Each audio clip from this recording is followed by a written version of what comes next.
season, most come from all parts of the country. The battleground, Rosenblatt Stadium.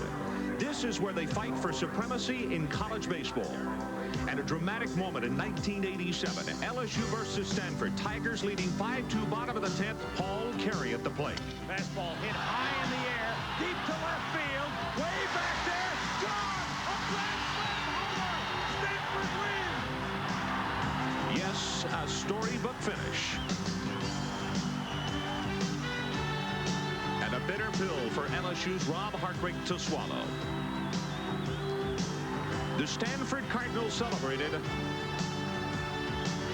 LSU could only point toward next year. The championship game, Stanford and Oklahoma State. Curveball tapped back to Chitrin. He's got it on the lead. The Stanford Cardinals flying high. They're the champions of college baseball. And it was the first national championship in baseball for the men from Palo Alto. College baseball, the color and excitement, hard to top. For the 7th time, Gary Ward goes home without a national title. And for Mark Marquist, finally, the top. This is what they battle for again this season, the coveted sculptured bat. It signifies the winner of Division I baseball. Whose name will it bear in 1988?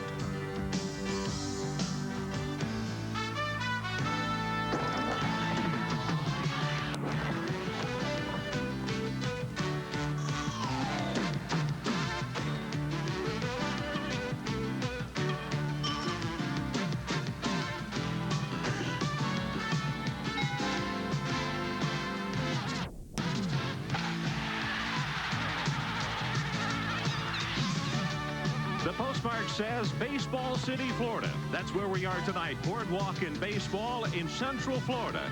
And this is the opening of the 1988 ESPN baseball season, featuring the Florida State Seminoles and the LSU Tigers. Hello, everybody. I'm Ron Franklin, along with Jim Kaat. And tonight begins 13 consecutive telecasts of collegiate baseball around the country this year. And, of course, Jim, it points to one thing, and that is the culmination. Those magic 10 days in Omaha, Nebraska, and the crown. That's what every one of these players are shooting for. And fans all across the country this year are going to get a chance to see more college baseball and understand why players like Bob Horner, Roger Clemens, Pete Incaviglia, Odeby McDowell, most recently Mark McGuire, make that jump from college baseball to the big leagues so quickly. Quality programs all across the country. 2 of them tonight. Before the year's over, you'll see Oklahoma State, Texas, Miami, the defending champion Stanford Cardinal. It's going to be a great year in college baseball. You know, Jim, you could look at the highlights off the top of the show there and see the color and excitement of college baseball. And for people who don't watch it on a regular basis, that is just a little taste of how it is across this great country. Well, you know, in just 3.5 months, Ron, hard to believe, 8 teams will take that road to Omaha and try to get that same thrill that the Stanford Cardinal got last year. We got a dandy to kick it off here for the 1988 season. It is Florida State and the Louisiana State Tigers. We're going to take a break right now. When we come back, we'll preview tonight's ball game, looking first of all at LSU. Tonight's game from Boardwalk in Baseball, the Louisiana State Tigers versus the Florida State Seminoles, is brought to you by Budweiser, proud sponsor of the 1988 U.S. Olympic team. This Bud's for you. By Nike, maker of the world's premier athletic shoes. And by Pearl Vision Centers. Nobody cares for eyes more than Pearl.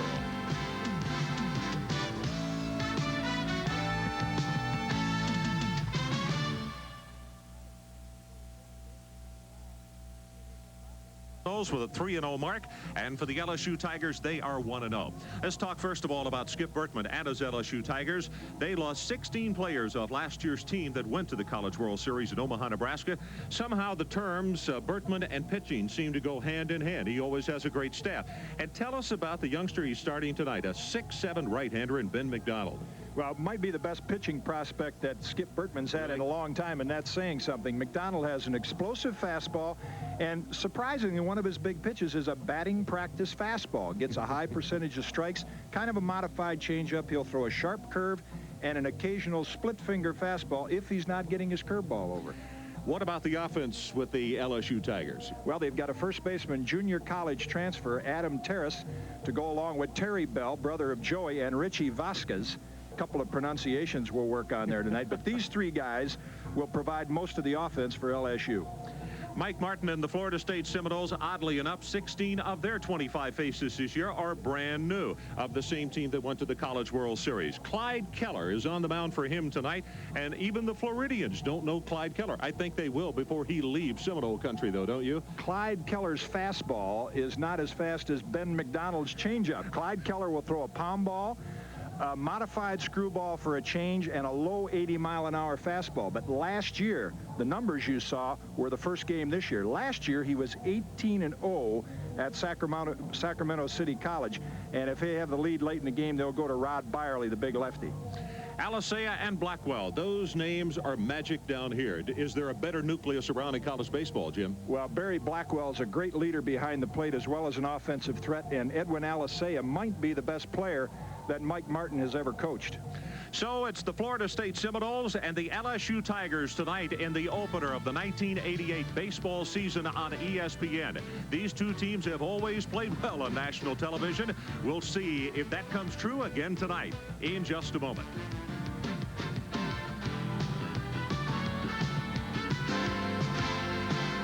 And defensively for the Tigers in left field, they'll have Terry Bell, in center Richie Vasquez, over in right field Craig Calla. Around the infield, Chris Mook at third, Keith Osick at shortstop, Andy Gailey at second base, Adam Terrace over at first, and behind the plate, Mike Bianco. And on the mound right there, Ron, you're looking at the big right-hander, Ben McDonald. 6'7", 212-pound right-hander. He's out of Denham Springs, and the numbers on him, he is 1-0 this year. But last year, he was in 14 games. He had a record of 2-3, ERA of 4.06. But, Jim, probably more importantly, he had 37 2/3 innings. He only walked 4, and he also had 27 strikeouts. Great control for a young pitcher as well as a guy 6'7". A lot of times you'll have mechanical problems that will cause control problems. McDonald, not so thus far in his career. Well, we're very fortunate tonight. We've had rain in the Central Florida area, but take a look at that. 55 degrees, only partly cloudy, and thank goodness they took the rain out of the forecast. They do have a 20% chance, but no wind, and that is a complete opposite of what has been the case the last couple of days, is it not? Well, all the players, whether you're a pitcher or a hitter, love to play, even though it's a little cool. You like to play in conditions like this. Wind affects everybody, pitchers and hitters, as well as fielders, in an adverse way. So Ty Colson ready to step in, the leadoff batter for Florida State, and the crowd beginning to come to life here. As we said in the introduction, Colson is just not a real big guy, only 5'8" and less than 150 pounds. But if he gets on base, can be a real headache.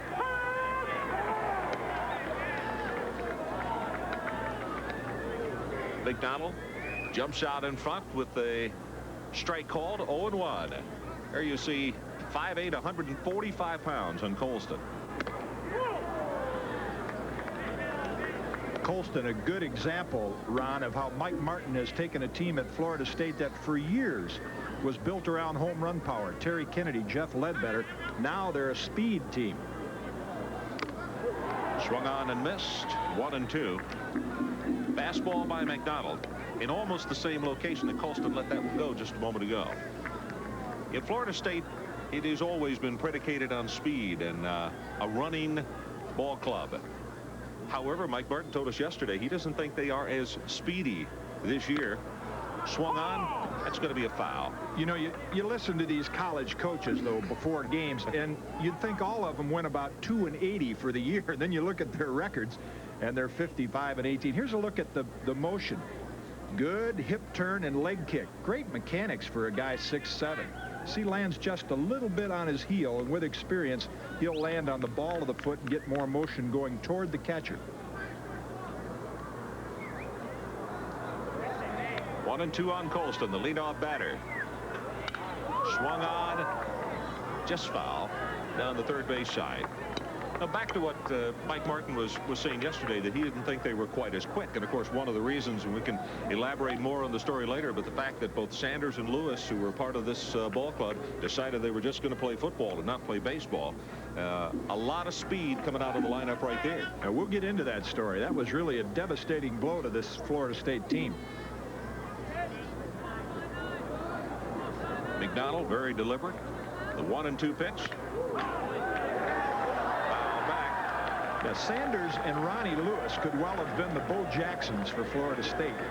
Sanders, one of the premier defensive backs, as you look at Mike Martin, the head coach, in all the country. And Ronnie Lewis, wide receiver, that caught that pass that enabled the football team to beat Nebraska. Florida State beat Nebraska in the Fiesta Bowl.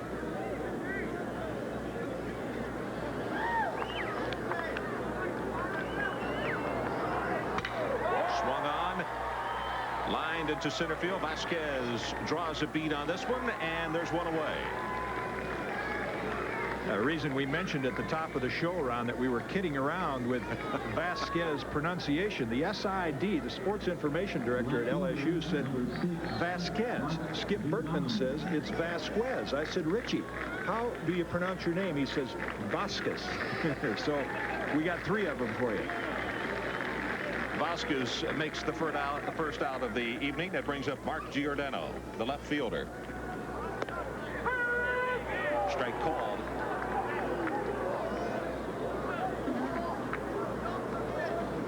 Led the team in hitting with a .382 last year.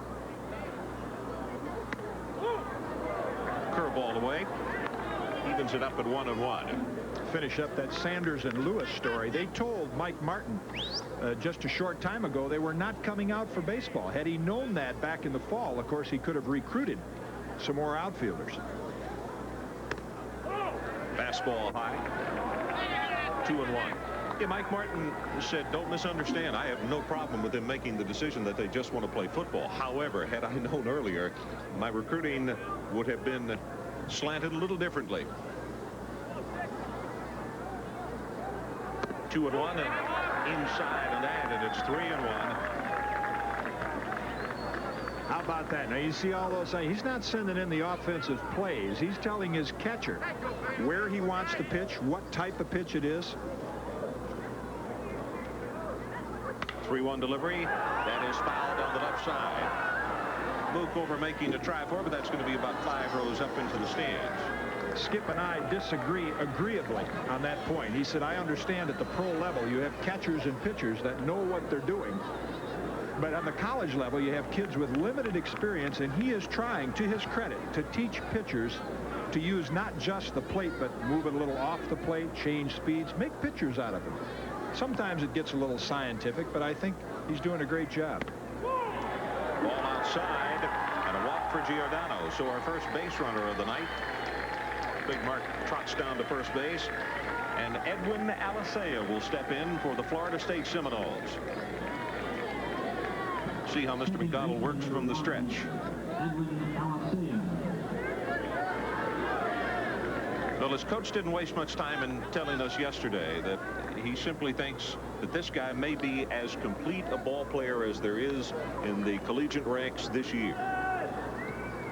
Curveball outside. Well, his brother was a great player at Florida State, and they raved about him, and along came Edwin.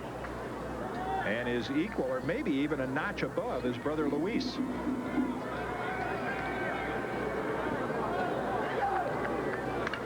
Pitch, foul back. Size of this stadium, or the dimensions of this stadium, and Jim Kaat, you made an interesting observation. This, of course, is the spring home of the Kansas City Royals, but it is built identically to the stadium that they play in up in Kansas City. Yeah, which is a tremendous advantage for the Royals. I'll tell you, as the big league teams come through here this spring, you get a look at the stadium there and the dimensions you just saw. They're going to appreciate what a great facility this is for Major League spring training. 1-1 pitch. It's going to be high for a ball. This is a gorgeous complex. You know how many? I'm sorry. You know how many pitching mounds they have in this complex for the Royals, for their minor leaguers and their major leaguers? 49 pitching mounds. Skip Urban probably fall in love with this place. Take his Olympic team here.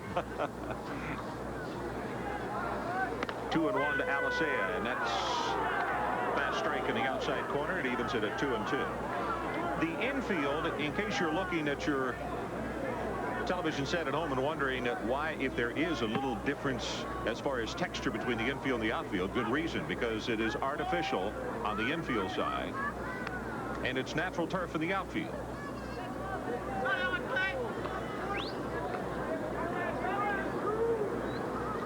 Giordano at first base. 2-2 pitch, round ball up the middle. Gailey tosses to Osick and over to first to Terrace and the double play. So the LSU Tigers out of the first inning with the double play. And as we go to the bottom half of the first inning, no score.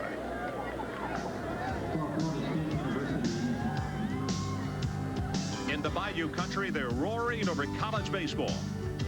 The coach of the Tigers is Skip Bertman. After only 4 years at Baton Rouge, Tiger Country is in love with Mr. Bertman, and why not? He guided LSU to back-to-back College World Series appearances. Leading off and playing second is Andy Gailey. He's the team captain and set a school record with 77 walks last season. Matt Gruber is the designated hitter. He'll hit second. A junior college transfer, a good hit-and-run man with power. The number 3 hitter is first baseman Adam Terrace, a junior college transfer who hit .459 last year at Miami-Dade. The cleanup hitter is senior Rich Vasquez. He could be the best hitter on the LSU squad, and he moves to center field this season after playing third in '87. Chris Mook is a freshman. He'll bat fifth. Mook is a third-generation LSU athlete. He's on a football scholarship, and he plays quarterback. The 6th hitter is Terry Bell, the twin brother of Joe Bell, who's now with the pros. Bell will play left field. Craig Calla is the right fielder, and he'll bat 7th. Has home run strength. He is out of San Mateo Junior College. Catcher Mike Bianco is the number 8 hitter. Good speed for a catcher. Mike is a switch hitter. And shortstop Keith Osick will bat 9th. Only a freshman, a fine defensive player who needs more work on offense. And defensively for the Seminoles in left field, Mike Giordano. Over in center field, Ty Colston. Right field, Greg Claiborne. Around the infield at third, Mark Ronan. The shortstops, Donnie Erickson. At second base, Ed Alisea. And over at first base, Brad Parker. Behind the plate, the team captain and leader, Barry Blackwell. And on the mound, the junior college transfer, Clyde Keller. Jimmy's a 5'9" junior out of Carmichael, California. You talk about an all-around athlete. 18-0 his record last year in the junior college ranks. His ERA was 1.08, and amazingly, you know, he's got a good arm, so he can play the hot corner, but they played him at third base also because he could just hit really well. A 354 average when he played the infield. Most of the time when you see a youngster like this, 5'9", 157 pounds, that is an outstanding pitcher, he seems to be a great athlete at other positions as well. Of course, McDonald is a great basketball player, so he too a fine athlete. Andy Gailey leads it off, and as you heard us say just a moment ago, 77 walks on the season last year. That was a record. Keller starts him off with a strike, so obviously he is a very selective hitter, very disciplined at the plate. Slider outside and low, 1-1.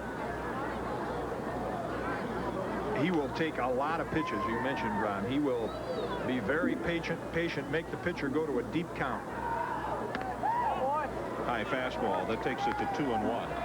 Gailey went to high school in New Orleans. In fact, the same school that I think Legrand Orange, Rusty Staub, and also Will Clark went to. Pretty good company right there. Ground ball to the right side, knocked down. Parker can't get a handle on it, and it's going to be a base hit for Andy Gailey.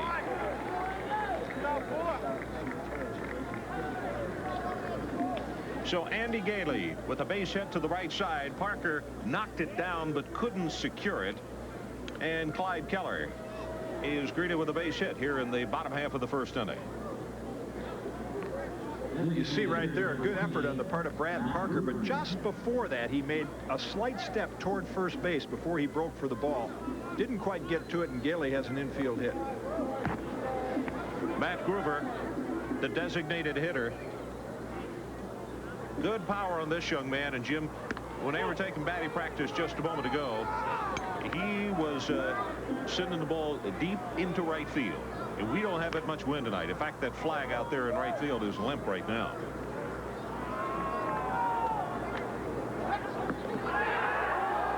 Throw back over to first base. The Florida State partisans say very close. Boy, good pickoff move by Keller. Quick feet, which is what you need as a pitcher, a right-hander, to have a good pickoff move. Fastball inside, 2-0.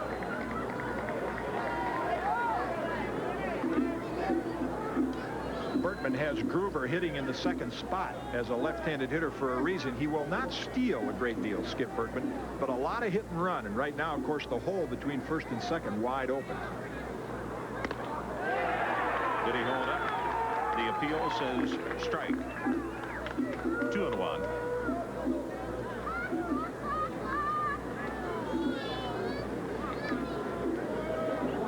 Yeah. About 98% of those replays will tell you the hitter went around. They don't like to admit that. Over to first base again, close plate, but Gailey is back.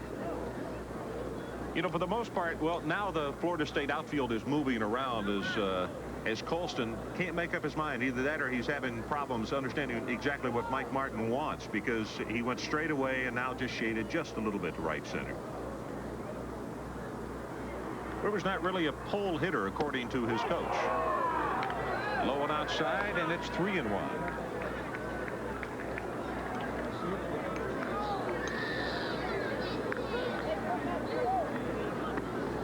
Great night for baseball. A cool evening, 55 degrees. Pretty good crowd on hand tonight here at Boardwalk and Baseball. Fast strike. That'll put it up at 3-2. In fact, noticing Greg Claiborne out in right field, it continues to move around and jog in place and also continues to loosen his arm. Smoke Laval, the LSU Tiger third base coach, flashing some signs. 3-2 pitch, and he walks him, so the LSU Tigers, the runner in scoring position, and Gailey at second base, nobody out. And that will bring up Adam Terrace, the first baseman.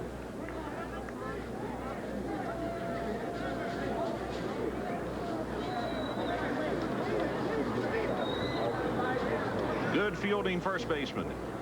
And also great bat control in this young guy. Curveball. Ball one. See, Keller not really a power pitcher. Look at the way Florida State's outfield is swung way around toward the right field foul line for the left-hand hitting Terrace.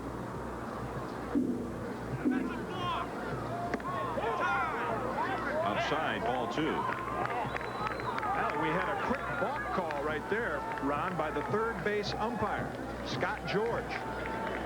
So with the balk, Gailey goes to third base. Groover heads down to second base. Still nobody out, and possibly some jitters for young Mr. Keller, as Blackwell has gone out to the mound to talk things over with him. Maybe try to calm him down just a little bit. Let's see if Keller did it. Oh, I see. He made just ever so slight a double stop. The rules say you come to a stop, and then you have to go, you know, either to the base or home. And what Keller did is he came, I mean, that was really picky. He came to a set. See if you can pick it up. I mean, it's tough to pick up even in slow motion. Now he stops. Now, just a little bit of a bob. I tell you, you can hardly see it right there, but that's the reason that Scott George called the balk on Clyde Keller. Mike Martin heading back to the dugout after going out in the field for a brief discussion. So the situation, it is 2-0 and Adam Terrace, the number 3 hitter in the LSU lineup. Andy Gailey is at third base and Matt Groover occupying second base. Gailey with a base hit to open things here, then Groover with the walk, and both have been balked over to second and third. Ball low. 3-0. So Jim, he's digging himself into a very deep hole early on here. Breaking pitch on 2-0 with a couple men on. Courageous pitch selection. Swung on, foul back. So Terrace had the green light, if that gives you any indication of what Skip Bertman and the LSU Tigers are out for tonight. All right, now we're going to get another look at the balk by Clyde Keller. Here's maybe what Scott George had in mind. Watch how he stops right about letter high. Now, if he's calling that a stop, and then he comes down and stops again, now he could call that a balk. Line drive, that's fouled on the third base side. But normally they don't really consider your stop until you get all the way down to about waist high. Very technical call. Umpires tonight. Al Migliorato behind the plate. The other three are homegrown products here at Boardwalk and Baseball. Then Antone and George. Foul ball down the left side. By homegrown products, I shouldn't say homegrown, but they are home umpires. They have been to umpire school. But there's a game every day here at Boardwalk and Baseball, and the base umpires stay right here. Now, Migliorato has had some college experience as well as umpiring in the minor leagues, so he was brought in especially for this game tonight. Count is full, nobody out, and Terrace will step out. He's returning to LSU after a stint down at Miami-Dade Junior College, and had a very good year down there last season. .459 with 8 homers and 66 RBIs. Has a chance here. High drive into right field. Did he get it off? Heading back is Claiborne, and he makes it right in the warning track. Gailey will tag and will come in to score the first run of the evening. So a sacrifice by Adam Terrace, and the Tigers go on top 1-0.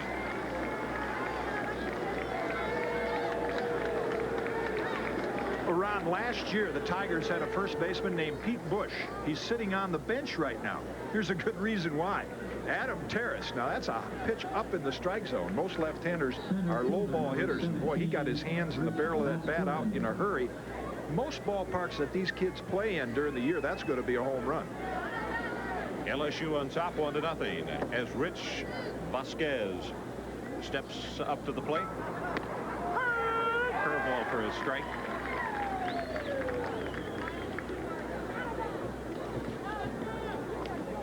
Richie played third base for them last year. They had a great little center fielder, Mike Papajohn. He's playing professional baseball now. Swung on and missed. You know, I was just about to make the point. He did it right there. The one thing that Skip Bertman said that he is guilty of doing is he's got great instincts. He's a very good hitter. But he is guilty of overswinging a lot of times. You see right there, that ball's by him, and Keller's not a power pitcher, but Vasquez has a long, slow swing. Great pitch right there as he tried to bait him with that curveball in the outside corner, actually in the dirt. 1-2. One man down. LSU has gone on top by a score of 1-0 over Florida State here in the bottom half of the first inning. Swung on, slow grounder. That'll be foul just to the left of third. Interesting you say curveball, which I would say the same thing looking at it here in the monitor. I was talking to Barry Blackwell. Keller, his only breaking pitch is a palm ball. Now watch the way that ball breaks. It breaks just like a curveball with that over kind of a tumbling spin, but that's his palm ball that's been so effective for him. In fact, fastball inside just missed. Leaving it at 2-2. What did Mike say yesterday, that by the time he throws his palm ball and at another pitch, that the fastball is going to look like it's going 90 and it's actually going 81 miles an hour. Exactly. Swung on, lofts a high fly ball into center field. Colston draws a bead on this one, and he's got it. Tagging up is Gruber at third base, and he will come home with the second run of the inning for the LSU Tigers. It's a baseball oddity right there. Very, very seldom do you see a team score 2 runs in 1 inning on sacrifice flies. Brings up the number 5 hitter, Chris Mook. Third-generation athlete at Louisiana State University, and the youngster is not even on a baseball scholarship. He's on a football scholarship. And next week, the baseball team will lose him partially anyway as far as practice time, because LSU will open spring practice, and he'll be over wearing football pads.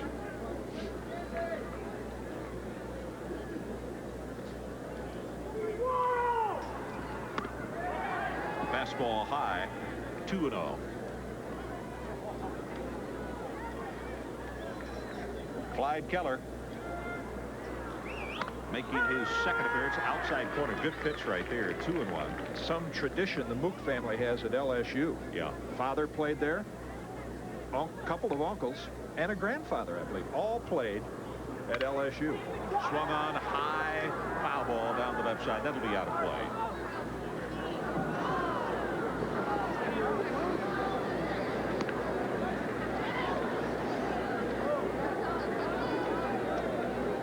Grandfather 1940 through 42, then the father in 64, and as you said, 2 uncles. And here is Chris, and he is a freshman.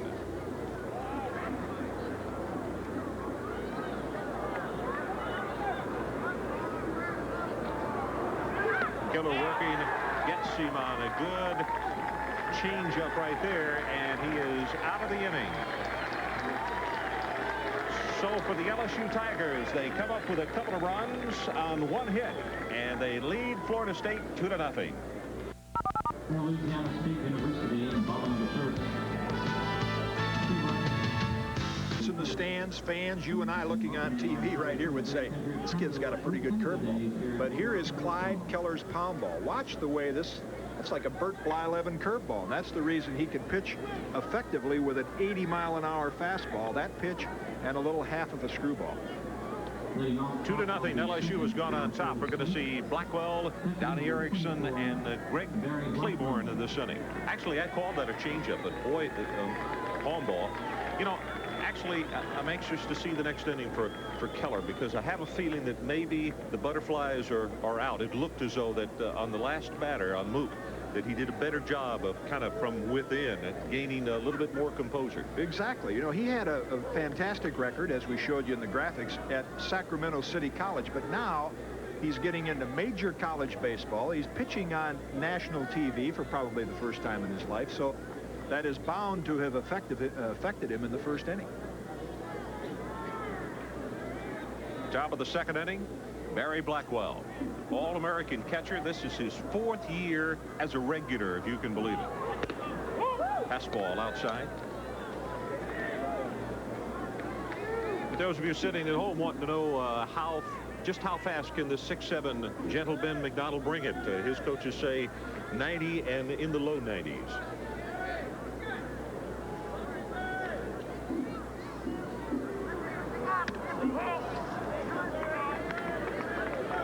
The inning-ending double play that the LSU Tigers. Last year they had a slick little shortstop, David Cunningham, to go along with Andy Gailey. He's now playing pro ball. Right there, Gailey and shortstop Keith Osick combined on a very smooth double play to end the top half of the first inning.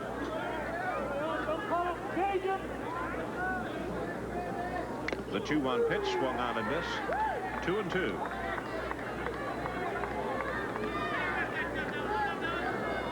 You talk with anybody from Florida State and get them started talking about this young man, and they just talk on and on and on. Has a lot of fans, and rightfully so. Team captain, and he is the leader on this baseball team. Strike 3 called on Barry Blackwell.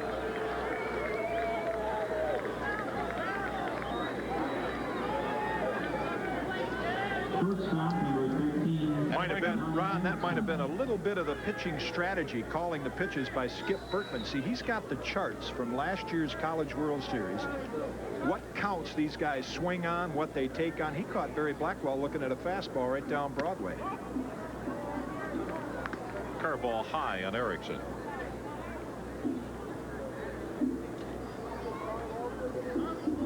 Really good on his as an defensive player at shortstop. 3rd to shortstop this year. It's his true position. Grounder to Gailey. He gobbles it up. Over to Terrace, and there's 2 away here in the top half of the second inning. As you're looking at Ben McDonald, you know, everybody is wondering. They begin to talk about his grand slam homer in the College World Series that he threw up last year, almost like Ralph Branca's home run to Bobby Thompson. But Skip Bertman said, don't worry about this kid. He is a national punt, pass, and kick champion, pitched Little League championship games, Final Four basketball player. He's got his head right where it ought to be. Well, that's a super fastball right there. And with that kind of location, it's going to be tough to stop if he can maintain that.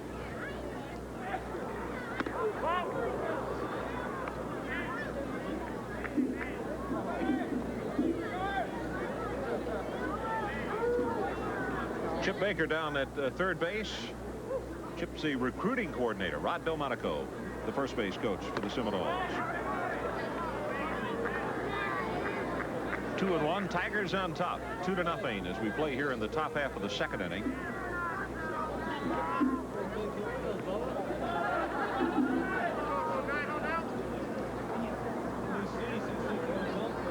Straight away and not too deep.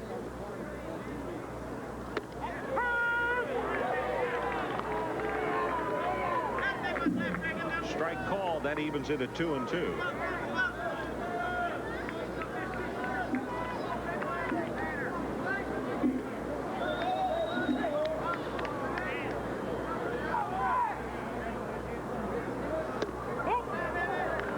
Tried to tantalize him with that one right there, Jim. Down and inside. It brings it full to 3-2. So Blackwell started off the inning with Paul strike 3. Then Erickson grounded out to Gailey at second base, and Greg Claiborne here with a full count, 3-2 pitch. Grounder to Osick. Over to Terrace, and the Tigers are out of the second inning. No runs and no hits, no errors. And as we head to the bottom of the second, Tigers on top by 2.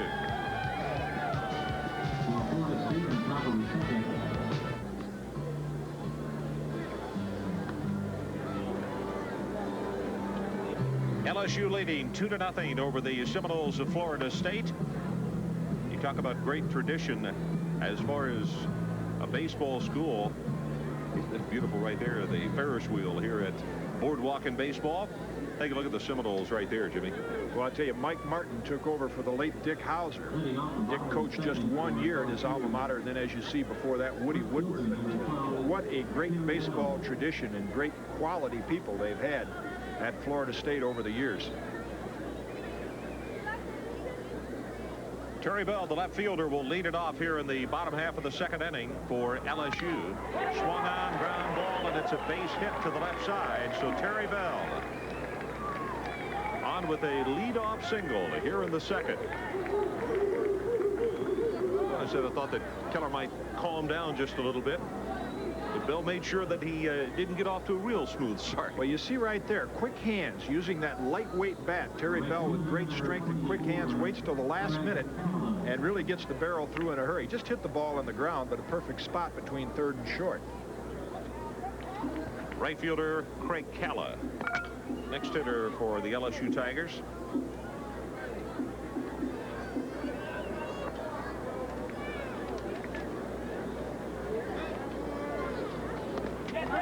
Gets away. Blackwell runs back to retrieve it all the way off the screen, and heading down to second base is Terry Bell.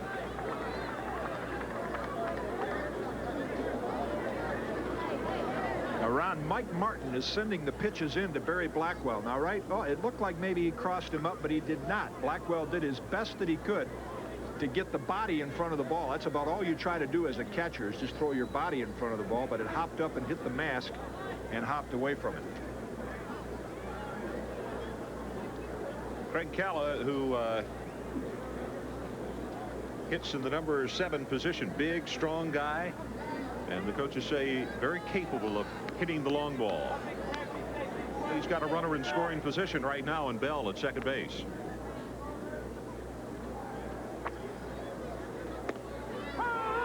There's that palm ball again. Terry Bell, incidentally, we mentioned his twin brother Joey, won a #1 draft pick last year, playing in the Cleveland Indian organization, and mark that name down. This kid will be a star in the big leagues in a couple of years. Joey Bell. Swung on, fouled off to the right side. So Keller this time working in front of the batter. He is 0-2 on Keller. Come on, Frank. Come on, Frank. What happened? 3 for 4 in that opening ball game out of Forest City, California. Yep, I might use the last name.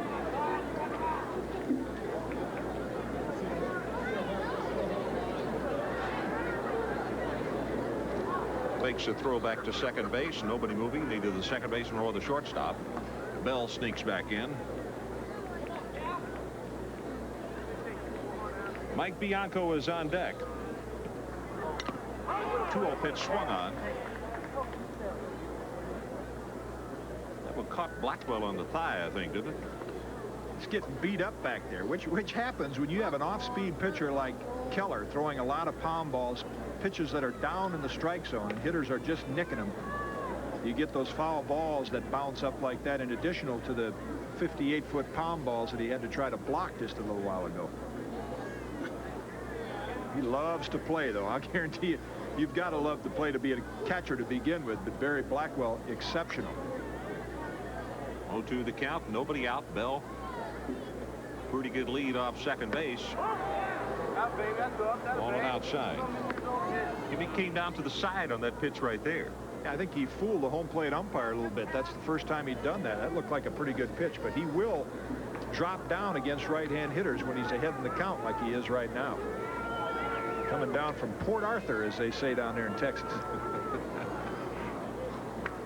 1-2 the count.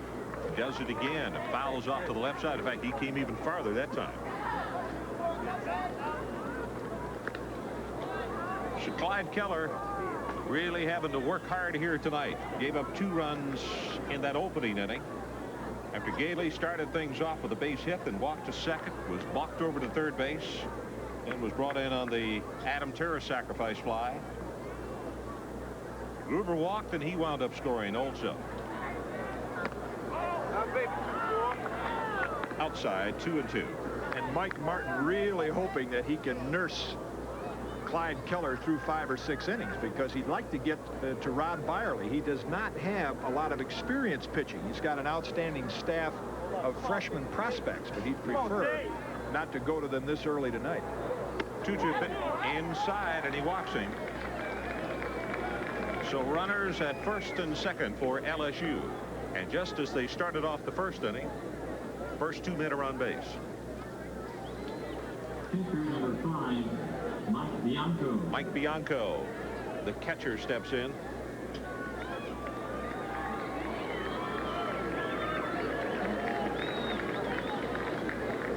Indian Shores, Florida. Boy, he's got some big shoes to fill. Last year's catcher, Craig Faulkner, was really a home run threat for the Tigers, playing pro ball also. Bunt right out in front. Nice job. Blackwell out. Throws to first base, and the runners advance to second and third.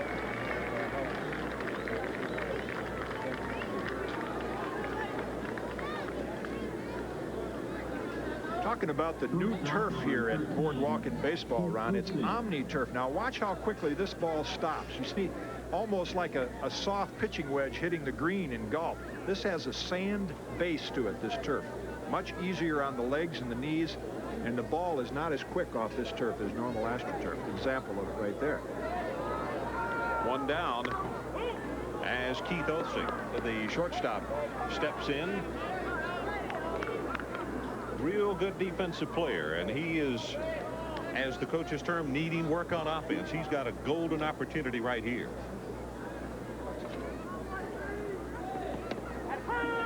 Strike called.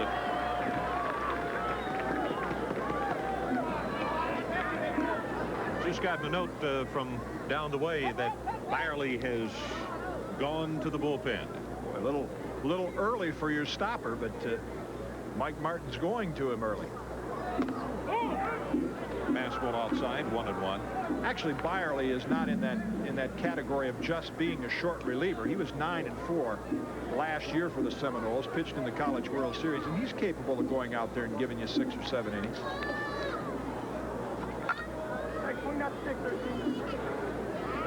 Keith Oelsing, and he's going to step out right here. Runners at second and third. Bell occupying third. Calla down at second. On a really nice job by Bianco on the sacrifice. The 1-1 pitch, and he dips down deep again, Jimmy. 1-2.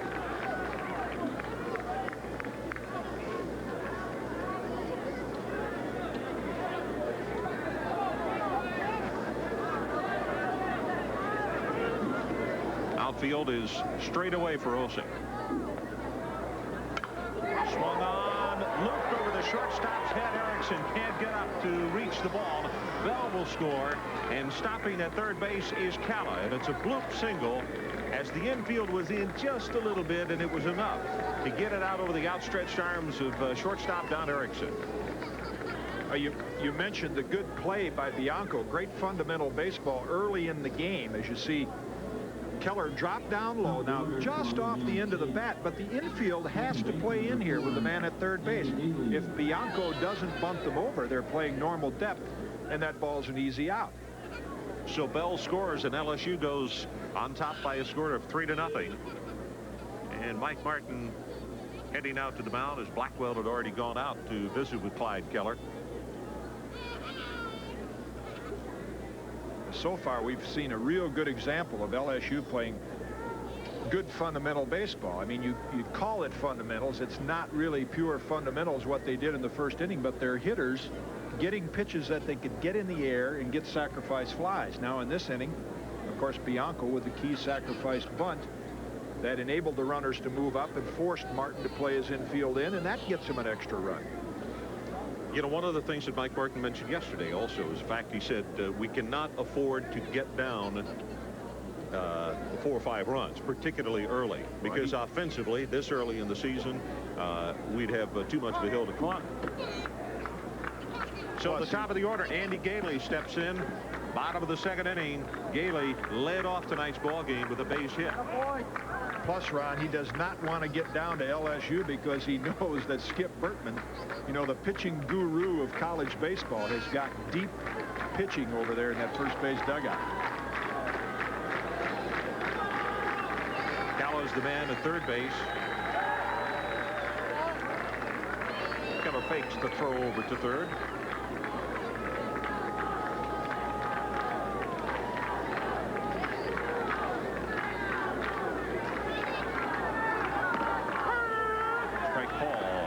Even things at 1 apiece. Gailey looking down at his third base coach getting the signals. See what Skip Bertman wants to come up with here. 1 down, bottom of the second, strike in the outside corner.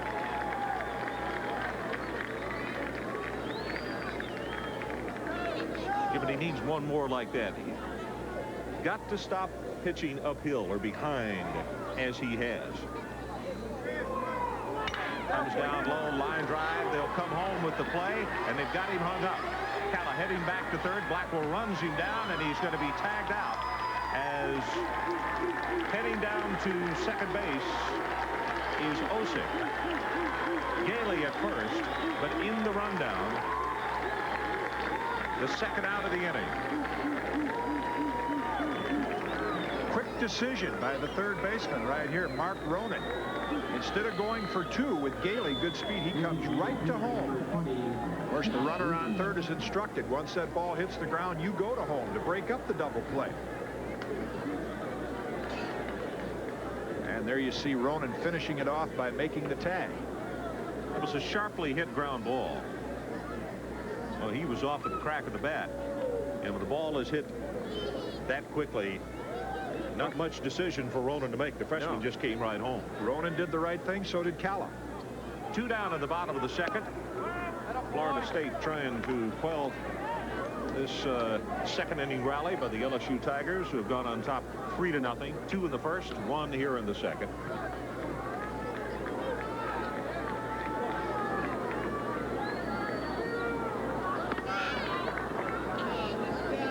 Outside and high. 2-0 on Matt Gruber.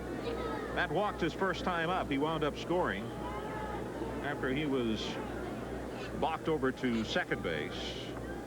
And then on back-to-back sacrifice flies by Terrace and Vasquez, wound up coming home to score the second run of the game.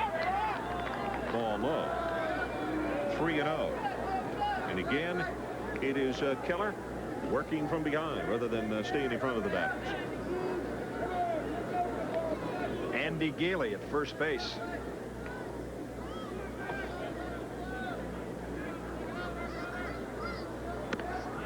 Rio pitch, strike 1 call.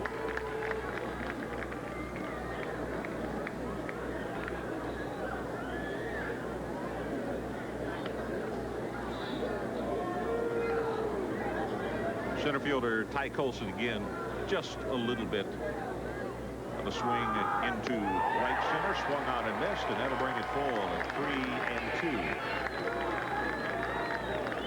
3-2. Well, despite giving up 3 runs here in the early going, gives you a little idea of the confidence Clyde Keller on a 3-1 count. There's that palm ball, pitching from behind in the count.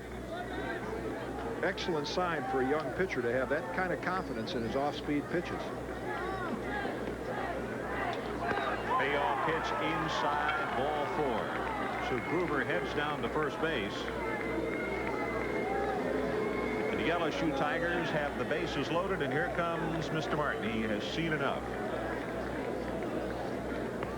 Well, in the logical pitch after that off-speed delivery, Keller tries to get him on the inside fastball, but he misses to load him up. So let's take a break. We'll be back. LSU 3-0 and still threatening. Taken tonight, the fairgrounds. There's a big top and lots to do. Not just baseball here at Boardwalk and Baseball. Well, I'll tell you, that's fun to sit around with a bunch of baseball buddies that really love this game and play a little sports trivia. You know, who played what back in '24, and there's some great trivia experts out there.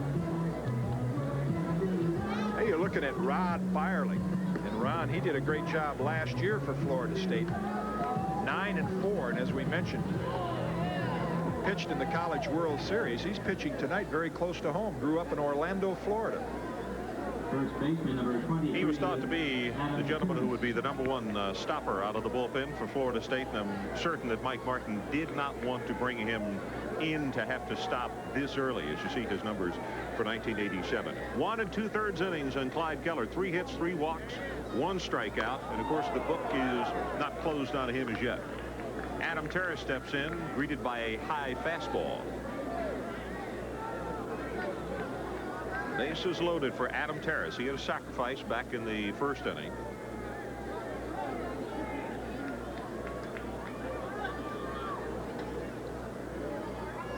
Swung on, ground ball to the shortstop. Easy toss over to second base to Alicea, and Florida State is out of the inning.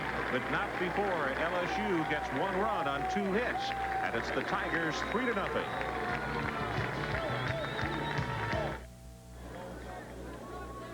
To nothing. The LSU Tigers have jumped on top in this one as we go now to the top half of the 3rd inning. There's a little trivia since you were talking about sports trivia. You see right there, you begin to see the number that the Seminoles are wearing on the back of their cap, number 34. And what is that for? It's in honor of the late Dick Hauser. Of course, a coach and the first All-American that Florida State ever had. Buddy Cribb, the designated hitter, opens up things for Florida State, who have been handled in regulation so far. 3 up, 3 down, and 3 up, 3 down in the second inning as well.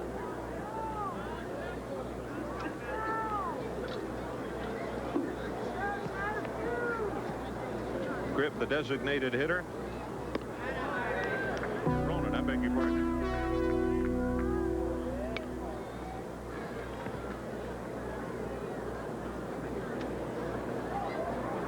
Talk about breaking into the lineup, Ron. You know how this kid did it. At a practice a couple of weeks ago, Mark Ronan hit a line drive that almost stuck in the ear of Mike Martin. And I mean, everybody, we laugh about it now, but everybody it was not a joking matter at the time. You're exactly right. He threw a ball. He was behind the plate. They were going through a drill. Mike was standing out beyond a gentleman on the mound, and it hit him right in the ear. 22 right, it was a thrown ball. Yeah, it was a thrown ball.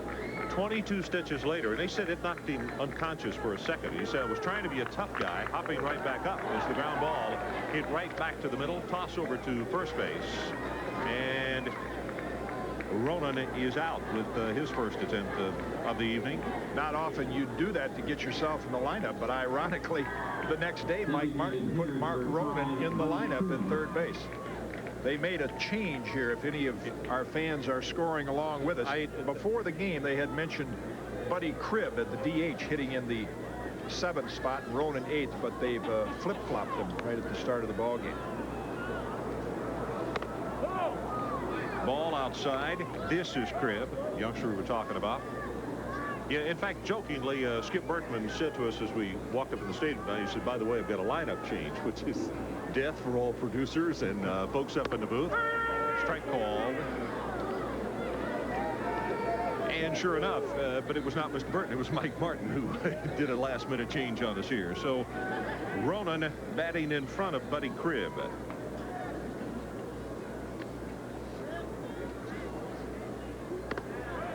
Slow curve outside. Buddy Cribb, a freshman out of Myrtle Beach, South Carolina, and Mike Martin says this kid's going to see things tonight that he's never seen, meaning Ben McDonald, a college pitcher, 6'7", hard thrower. Cribb has not seen this kind of pitching yet in his young career.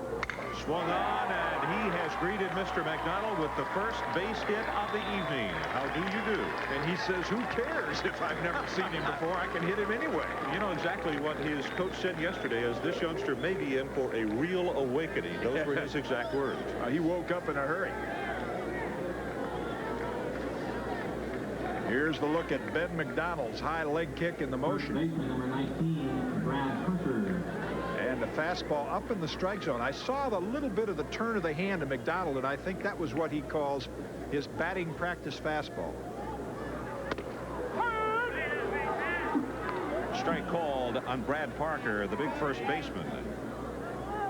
Parker, excellent strength, can hit the long ball, and he is an excellent first baseman. That's the reason he won the job from a regular. We mentioned that term, batting practice fastball. And of course, years ago, you just talked changeup. But nowadays, pitchers will take just a little bit off of their fastball and throw what they call that, here it is, hit me, fastball, and it's become a very effective pitch. Freshman out of Tallahassee with a good ripple on that one. 1-2. This one, however, was not Ben McDonald's batting practice fastball. This one right here was his blazer. Look how this ball gets past Parker. Swung on, lofted into center field. Vasquez is there to make the catch, and there are two down here in the third. So Vasquez with the second put out for himself tonight. We go back to the top of the order. Ty Colston. Ty Colston.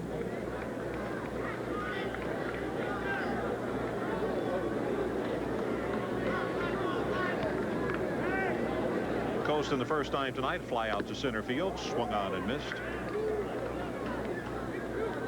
You made a good point about Mike Martin not wanting to fall behind. Another reason is when you rely on speed like Alicea and Colston, when you fall behind, it takes that running game out of your hands quite a bit. Well, it really does. Here's the guy they want to get on base too. Lops this one. Shortstop Osick is out, makes the catch, and that will do it for Florida State. They pick up a base hit, but no runs. 3-0, LSU on top.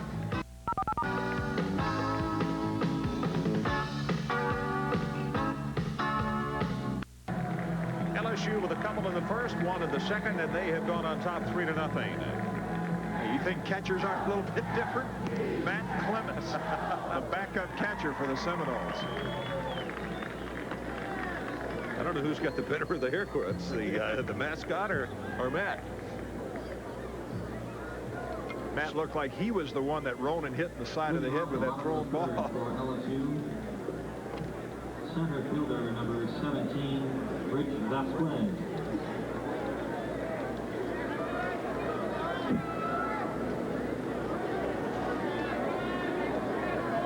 Rich Vasquez to lead it off here in the third inning for the LSU Tigers. Got a sacrifice fly back in the first inning.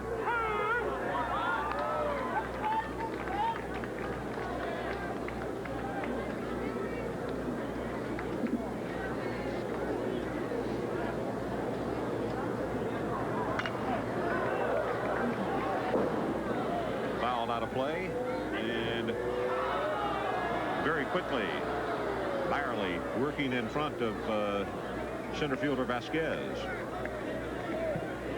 Top two pitchers on last year's Seminole team, Richie Lewis and Chris Pollock. both playing pro ball with the Expos. Just misses with that pitch right there. 1-2. And the reason I mentioned that is because Byerly on that staff went 9-4. So, you know, he's right up there as a prospect.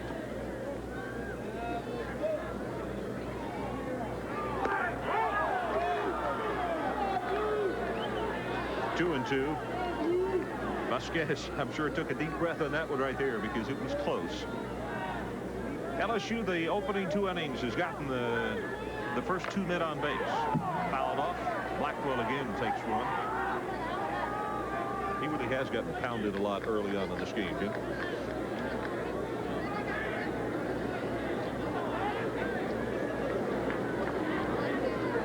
Well, there's a look at the tradition of the Florida State Seminoles and the guys just off last year's team that are playing pro baseball. Swung on, bounder over the pitcher's head, up the middle for a base hit. Alisei and Erickson both converged on the ball, but just a little bit too quickly, and the artificial surface might have helped on that one there, Jim Kaat. Well, the first bounce, even though this OmniTurf is not as lively as your regular AstroTurf, but that was just a perfectly placed ground ball. Now watch this, just out of Byerly's reach. You see it just in the left part of your screen, and now just over second base and out of Alisei's reach. Chris Mook. You can hear everybody on the bench screaming back. That's the LSU bench, and they are up on the very top step. So for 3 innings in a row, the Tiger says this is his Class A move right there, I can promise you.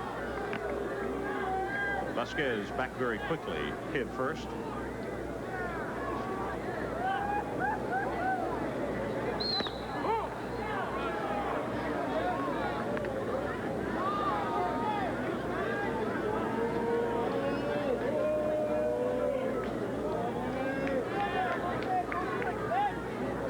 Chris Mook, first time up tonight. Struck out swinging. Another toss over to first base. As Florida State wants to make sure that they keep this one in hand. They're down 3-0. LSU with 4 base hits. 2 in the first, 1 in the second, and now 1 here in the third. Pitch is high for ball 2.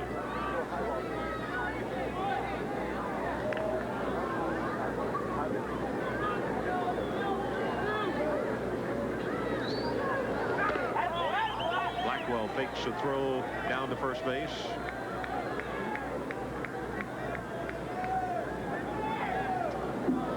Byerly working very deliberately. Not too long a lead over on first, but he throws over just to make sure.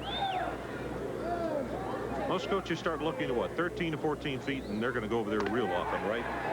Well, with the artificial surface and you have the sliding pits, a pitcher will usually judge the runner if he gets that front foot out on the turf.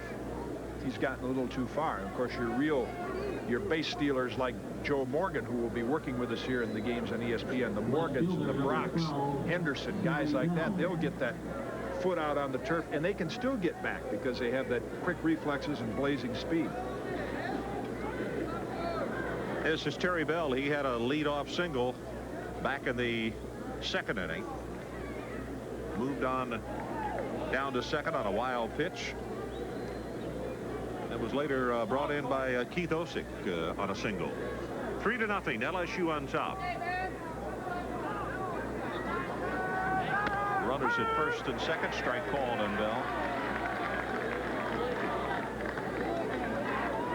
So, Jim, 3 innings in a row. The Tigers have put the first 2 men on base.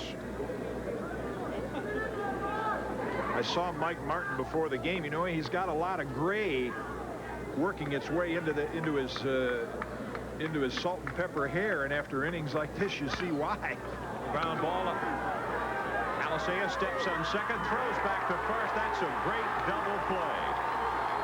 I'm not so sure that Byerly didn't get a little piece of the baseball, but still Alisei had the wherewithal and quickness to get over, pick up the ball, touch second, and make the double play.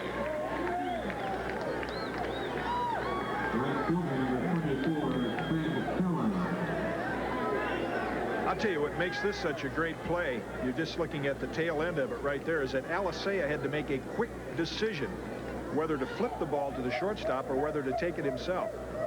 Obviously, he made the right one. 2 outs. Vasquez moves over to third base. Craig Kaat, he walked his first time up. That was back in the second. So Terry Bell on an 0-1 pitch. Bounces it high over the pitcher's head. Alisea. Ground ball, and it's going to be a base hit for Kaat. Bell will come home, or rather Vasquez will come home to score on the play. And I think if you take a look at the double play, the shortstop Erickson started to move and he lost his footing. Yeah, right there on that base hit, he just, whether the new turf, whether he got his spikes caught in there, but he did not get a good jump on that ball right there. 4-0. LSU moves in front, picking up a single run here in the bottom half of the third. Mike Bianco.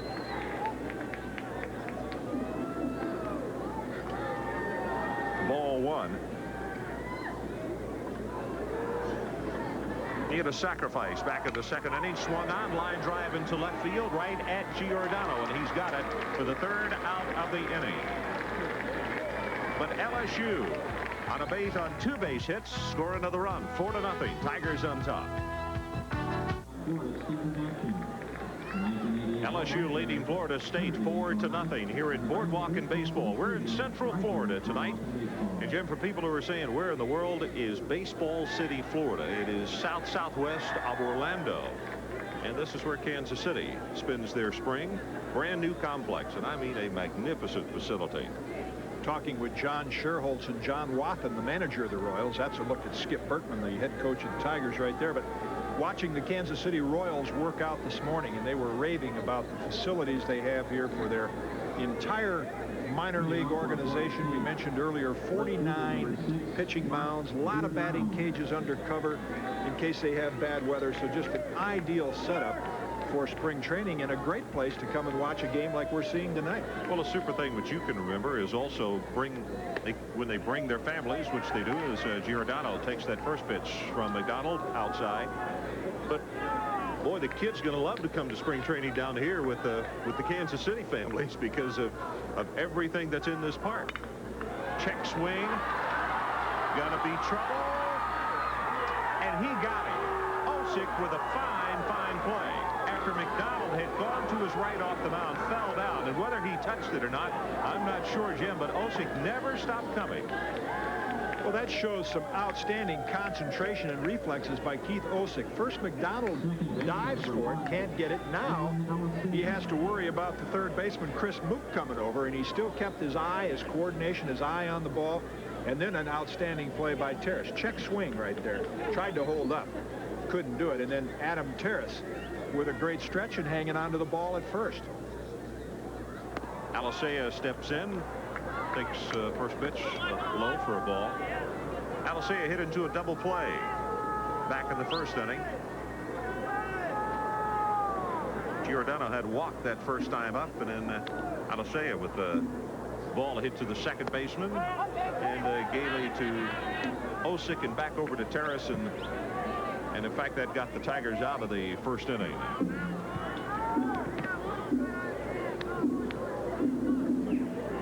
Ben McDonald, 6'7", only a sophomore. Swung on as the bat comes completely out of Alicea's hand. That is playable, I believe. Mook next to the tarp, and he makes the catch. McDonald is right on target, Ron. 45 pitches through the first 3 innings. 28 of them strikes. Now, we don't want to get too hung up on the numbers and the number of pitches thrown, but that's significant because over the course of a ball game, if you can average about 13 to 15 pitches a game for a starter, even on the professional level, that's good. And here's a youngster like McDonald is right there within that same framework. You know, Jimmy, just looking back at the scoring sheet here also, I believe only twice that I can see on here that he is even gone full. Line drive down the left side, that is just foul. Barry Blackwell trying to get something going. The captain of the Seminoles as his club is down 4-0 here in the top half of the 4th inning.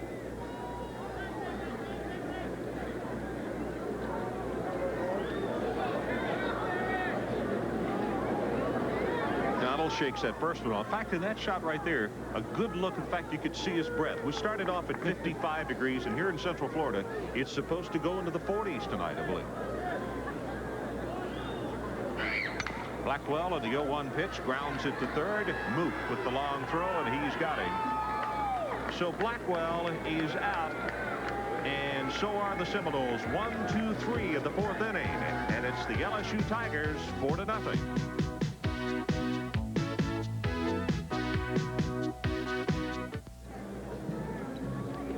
But Ron, we talked about Ben McDonald's batting practice fastball. Now, how do you throw it? Watch this back foot. Watch him drag the foot that's on the rubber. And then he'll turn his hand just a little bit over, like a change of pace. But it just takes a little bit off that 90-mile-an-hour fastball, and yet you see how Blackwell was out in front of the ball. Very effective pitch. The last game McDonald pitched, he threw 14 of those, 13 for strikes, and 6 of those were out. So it's been effective for him. Leading off the bottom of the 4th for LSU. LSU dugout, and they should be pretty pleased with the way things have gone so far. 2 in the first, 1 in the third, or 1 in the second, and then 1 in the third. And if you just joined us, Clyde Keller started for the Seminoles of Florida State, went 1 2/3 innings, allowed 3 hits, 3 walks, had 1 strikeout, had a wild pitch, and allowed 3 runs. First pitch to the leadoff batter, shortstop Keith Osick, here in the 4th inning.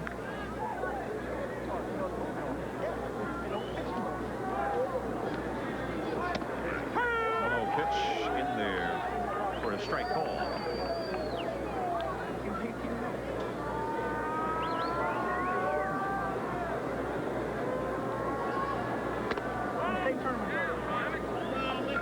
Two and 1.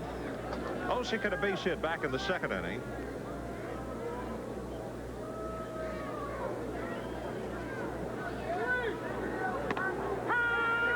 It's a strike called outside corner. Osick looks back at the home plate umpire on that one. Count is even at 2-2.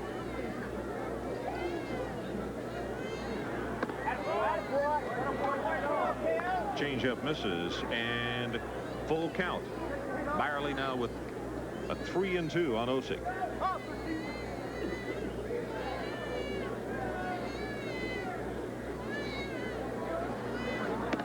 Payoff pitch outside, and Osick heads down to first base. So that'll bring up the leadoff man, Andy Gailey. As we look at Rod Byerly's fastball miss outside for ball 4, that is exactly an example of what has gotten Florida State behind 4-0 tonight. Clyde Keller early on in the game, the 1st inning, a base on balls, and probably more damaging, the balk that advanced runners to 2nd and 3rd. Then 2 more walks in the 2nd, and now the leadoff walk here in the 4th. Gailey fakes the bunt. Pitch was outside for a ball. Yeah, you're right. The walk in the 1st inning. In fact, every inning now, not to be redundant, but every inning, LSU has gotten the leadoff man on. In fact, for the first 3, they got the first. They got him. Byerly with some kind of move to first base, and Osick is out.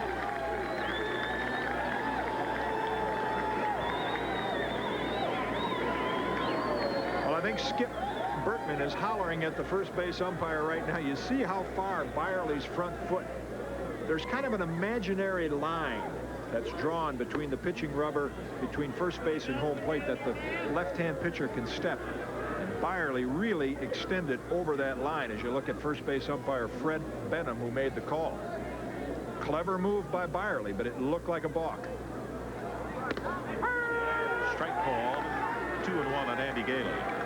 So that leadoff batter who got on has been erased. Byerly picking off Osick.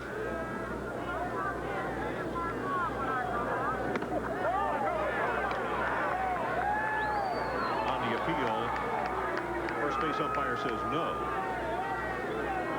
Fred Benham signals with the palms down. No, sir, it didn't go around, so it's 3-1. One out. We're in the bottom half of the 4th inning. LSU 4-0 over Florida State.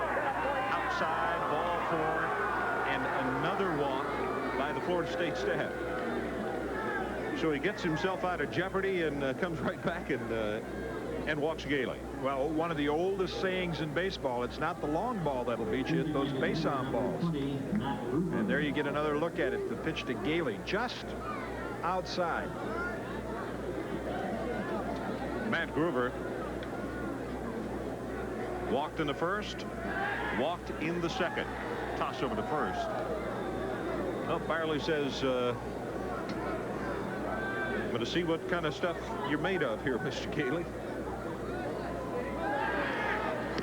Another throw over to first. Here comes Skip Bertman. He's going to have a little chat with Fred and with Fred Benham over at first. And let's see once whether he can intimidate him. See, he thinks that Byerly's balking. Just taking a casual stroll out there to chat with him.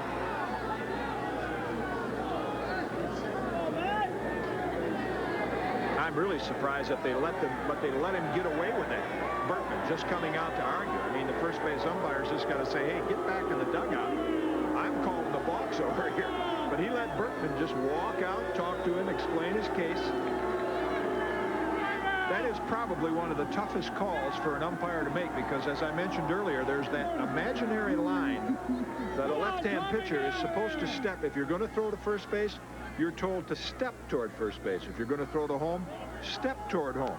But all left-hand pitchers are taught to try to get as close to that edge as they can.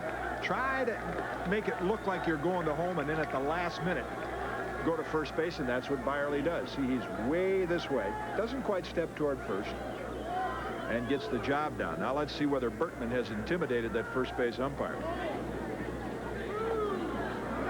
Matt Groover steps in, high for a ball.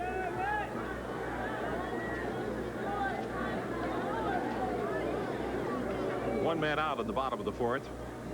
That was the pickoff play of Osick just a moment ago.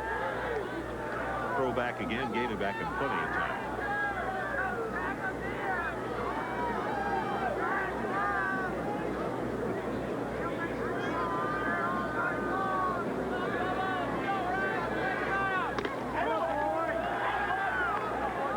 Byerly goes high with that pitch. He's 2-0. And we can't get a number because he has his warm-up jacket on, but Florida State sending another body down to the bullpen. Ball 3. Now you're seeing what happens so often to left-hand pitchers when they've thrown over to first base and there's a left-hand hitter in the box. They lose that concentration a little bit, and when they do go to home, the first thing they pick up is the hitter. And they end up throwing 3 or 4 in a row out of the strike zone, which is what Byerly did. Instead of keeping your eye on the catcher, on the target, you have a tendency to, as you're looking from first base to home, to pick up the hitter. That's why a pitcher ought to make up his mind, look in toward the catcher, and then go to home. 3-1 pitch is high, and Groover heads down to first base, and we're going to look over to the dugout, and here comes Mike Martin. Third walk of the inning by Byerly. Now you'll see right here his head, he's still looking at the runner at first base when he begins to deliver the ball. What a pitcher wants to do is you're looking at the runner and you make up your mind. You say, I'm going to make him stop and look him back a little bit, but I'm going to pick up my target and go to home. You can't do a little of each, and that's what Byerly's been doing. He's got 3 straight walks.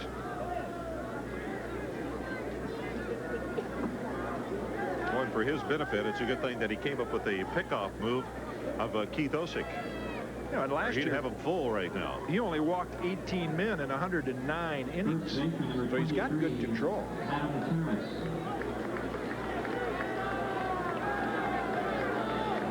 Adam Terrace, the first baseman, steps in, had a sacrifice, had an RBI back in the first, and then grounded out in the second.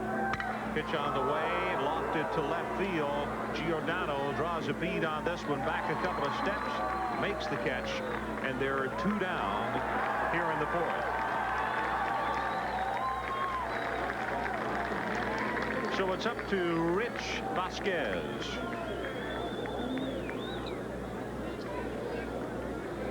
little idea why Adam Terrace has won that first base job away from Pete Bush. Now there's a good fastball from Byerly, and still Terrace with quick hands. He didn't pull the ball, but he really hit it with authority out toward left field.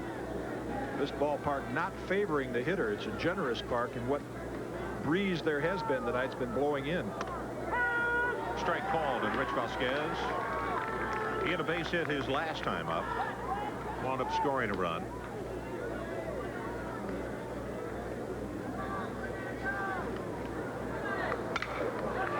Swung on. That's going to be out of play down the right side.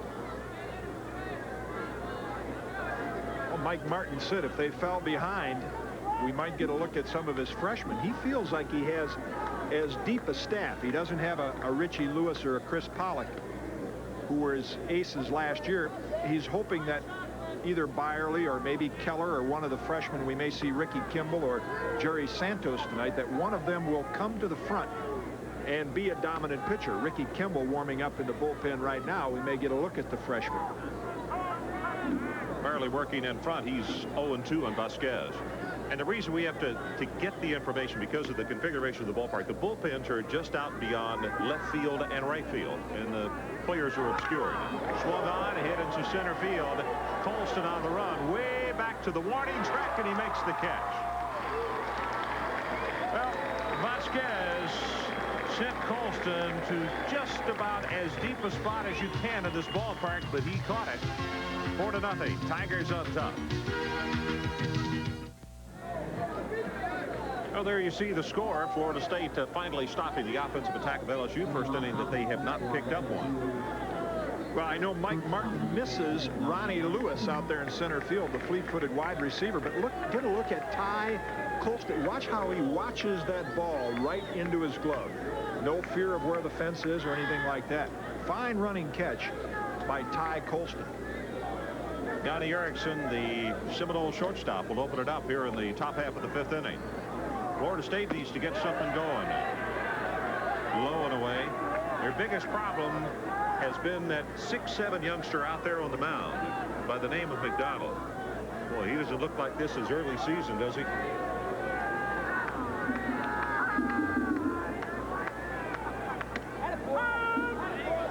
There's that BP fastball. And a lot of guys in the big leagues are using that now. Tom Browning, a few years ago, what, won 20 games with the Reds, first rookie pitcher in 31 years to do it, and he very effective. You look at McDonald's strike ball ratio right there. Swung on, and he just blew that one by him. See, the BP fastball is what sets up that.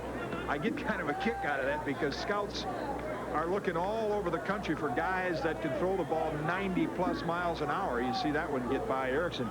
But then to teach them how to win, they've got to throw batting practice fastballs and changeups. 1-2 pitch. He gets him. So Erickson out swinging, first out of the inning, and Greg Claiborne, who grounded out to the shortstop his last time up.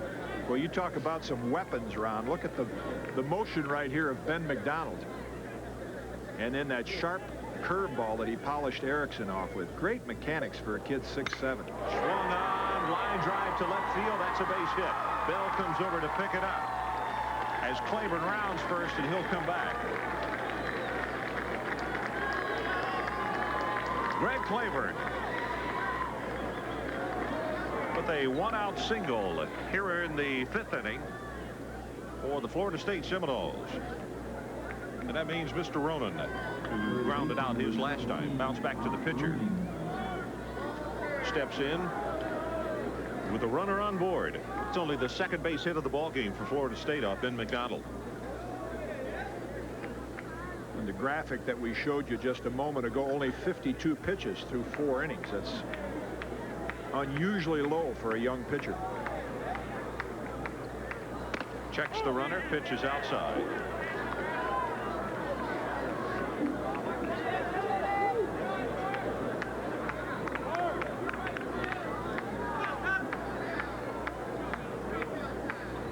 Claiborne with a modest lead off first base. Strike call, that'll even it at 1-1. You know, one thing that has not bothered McDonald, LSU has been at the plate a very long time, actually, in the first inning, then in the second and the third. And as cool as it is tonight, in fact, it's going below cool. It's cold, and it doesn't seem to have affected him. That's a good point, because oftentimes as a pitcher, you're sitting in that dugout on a cool night, and you're saying, boy, I wish I could get back out there and get to work. I want the runs, guys, but can you do really? it quickly, you know? Well, actually, the ideal game for a pitcher is you wish that it would roll along relatively close for about 6 innings and then have your team come up with a half a dozen runs. But I'm sure Ben McDonald very happy with the 4-run lead he has right now. Well, he's in front of Ronan, 1-2. Checks the runner, swung on. Terrace throws the ball away. It goes into left field. Bell will pick it up, and everybody's got to be safe.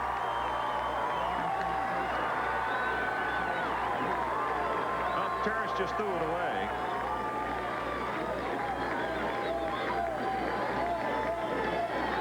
So both runners are safe. Claiborne goes down to second base.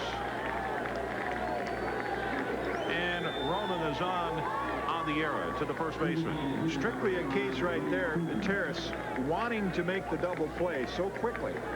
We're going to get a look at it. Now watch, he comes up. He doesn't look like he quite has a grip on that ball. Look at the fake by the shortstop. Yeah. Osick went on through the motion trying to get the base runner to hold up at second base, or to think that he was in fact throwing the ball. Good job by Bianco picking up that ball that hit into the dirt. And now we'll see how Mr. McDonald reacts under a pressure situation. For the first time tonight, Florida State with 2 runners on, a man in scoring position.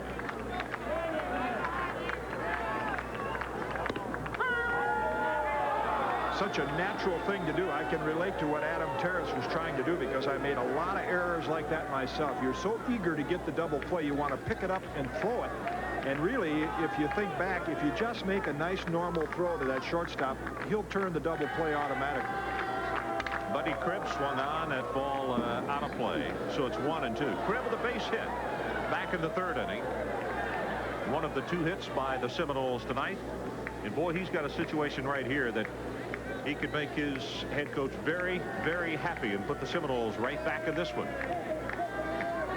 Claiborne at second, Ronan at first.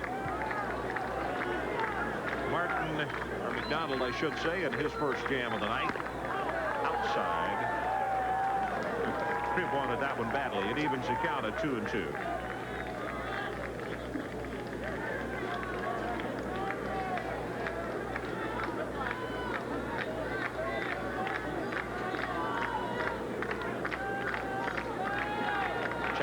Claiborne at second base. 2-2. Hit down to Terrace. Bobbles the ball. Throws to Osick. He gets the runner at second. No play on Cribb at first base. So he'll be on with the fielder's choice. Well, you talk about getting a chance. You know, when you make an error, good players say, hit me the ball again. Now watch this throw from Terrace. I mean, he about knocks Osick right back off the base. He had some smoke on this baby. He was only about, it looked like 60 feet from him. And Terrace said, I'm going to get a good grip on this thing and let it go. And he did. And of course, that's far better for a player to do than try to kind of goose it over there and end up throwing it out into the outfield. Well, you can really see McDonald's breath right there as Parker steps in. Flied out to the center fielder back in the third inning. First pitch is called a strike, to the disagreement of the partisans here cheering for Florida State. Yep, yeah, he did go around on that. Plus, it was a pretty good looking pitch. Claiborne is the man at third. Swung on, base hit to left field. Parker delivers with the base hit for Florida State, and the Seminoles are on the board as Claiborne comes across to score.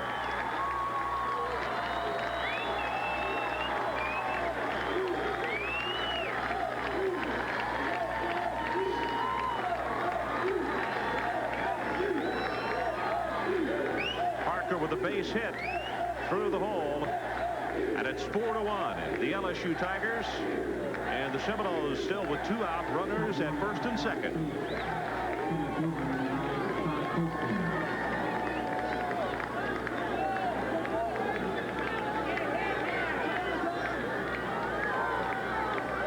McDonald with a pitch, that's down low. Colston, the leadoff batter, 0 for 2 tonight. Flied out to center his first time up. And then popped out to the shortstop. Oh, no, that pitch is high also by McDonald. You know, Mike Martin loaded the top of his lineup with the guys who he thought were the key offensive players, Colston, Giordano, Alisea, and Blackwell.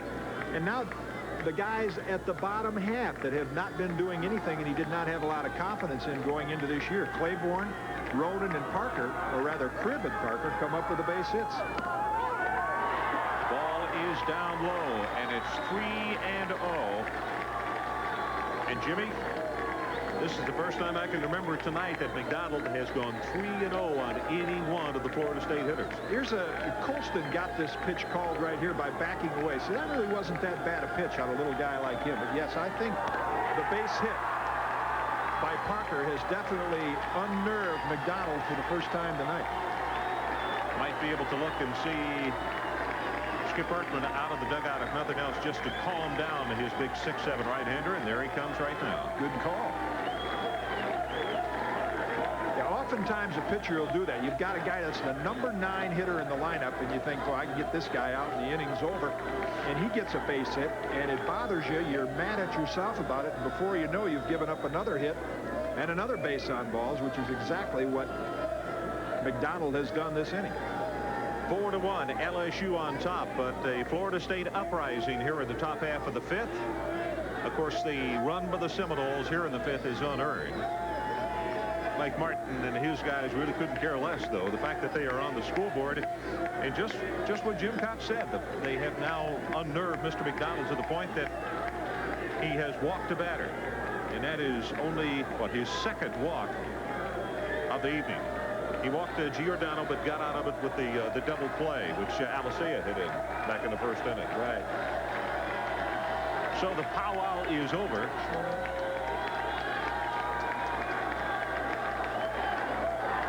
Mike Bianco putting the face mask back on, and the bases are filled with Seminoles. Here's a look at the put anybody. Excuse me. Here's a look at the plays that Adam Terry. See, there's the throw right there that got McDonald in the jam. Didn't have a good grip on the ball. Threw it out into left field.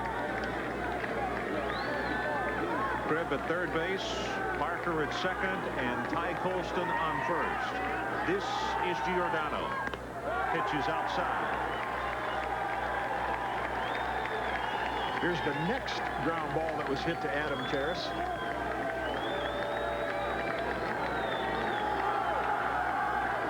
Didn't get a chance to see that completed play.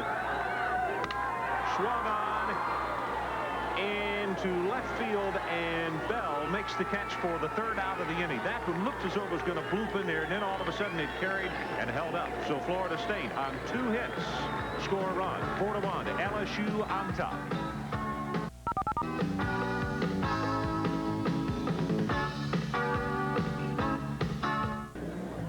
Ron, there's a look at the LSU Tigers that are in pro ball this year from their 1987 team. Jack Voigt with the Orioles set a hitting record in the minor leagues. Craig Faulkner, last year's catcher, broke the home run record in the New York Penn League. Greg Patterson, left-hand pitcher with the Cubs. Barry Manuel, hard-throwing right-hander. And Mark Guthrie, left-hander with a big curveball with the Twins. We left 2 men off that list. Mike Papajohn, nice defensive center fielder last year. Yeah. And David Cunningham, the shortstop, also playing professional baseball. Chris Muth, the freshman, leads it off here in the LSU half of the 5th. He struck out back in the first inning. He struck out swinging, and he walked in the 3rd. Ball 2. You know, you talk about the Tigers and the pros. Berkman swung on, foul back. Berkman has done such a great job at LSU, and the fact that baseball down there has become a family thing. They have set records in attendance. It continues to grow year in and year out, and that's what you call building from the ground up. And that kind of stability, I mean, you got the great base, and then it just goes on from there. And of course, first time for LSU to go to the College World Series. It happened 2 years ago. Made a return trip last year. And got a good shot at going again this year. So for the 2nd time tonight, Chris Muth is given a free trip down to first base, and that'll bring up Terry Bell, the left fielder. Boy, this is some setting. You see the Ferris wheel in the background. The whole park, the theme of it is baseball. I mean, you can go in there, test yourself on the radar gun, take some swings off a pitching machine. That's 4 of the last 6 batters that Byerly has faced that he's walked. You know, he walked Osick back in to lead off the 4th, but picked him off first base. But he's walked 4 out of 6.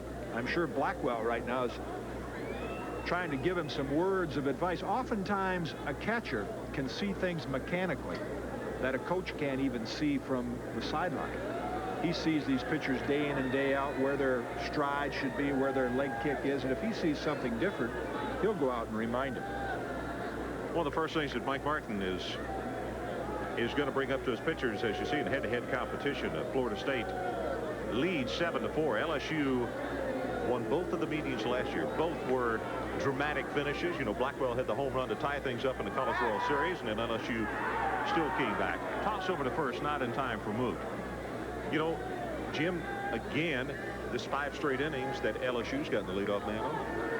And that's why they're leading 4-1. And that's one of the things that Mike Martin, I was about to make the point. One of the first things he is going to say to his pitching staff, I'm sure, is, guys, you can't set the table for the opposition and expect to come out without being a little bloodied. Yeah, that will catch up with you no matter what league you're pitching in. Little League, American Legion, college, pro. You put the leadoff hitter on 5 straight innings. And Mike Martin has seen enough. In fact, he is coming out, and Byerly is going to be taken out. So let's take a break. LSU leading Florida State 4-1. Wow. Thank you. Well, Ron, we're looking there at a freshman sensation Mike Martin hopes for big things from before the season's over. That's Ricky Kimball. You know, an interesting thing is, as Kimball comes in, we'll give you a little more information on him. A highly sought-after freshman. Byerly, Jimmy, walked 5 batters in 2 1/3 innings, and consider the fact he only walked 18 in 109 1/3 innings all of last year. See, now, when something like that, when you hear stats like that, as a coach or a pitching coach, you know there must be something mechanically wrong that you'd like to work on the pitcher with, because in the past he has shown outstanding control, and all of a sudden a night like tonight he walks 5 men in 2 1/3 innings. Kimball, 5'11", 178-pounder. He's out of Lithonia, Georgia, and he was drafted incidentally by the Mets, but he said, I want to come to Florida State, play a little college ball. 5'11", 178 pounds, and you don't. Mike Bird said yesterday, I'm not afraid, particularly if we're down in the ball game, and you know, it's a tough situation, that I'm not afraid to pitch my freshmen, even though it's national television, and you know, it's an early situation against a tough team like LSU. He said, I want them to have that experience, have that feeling.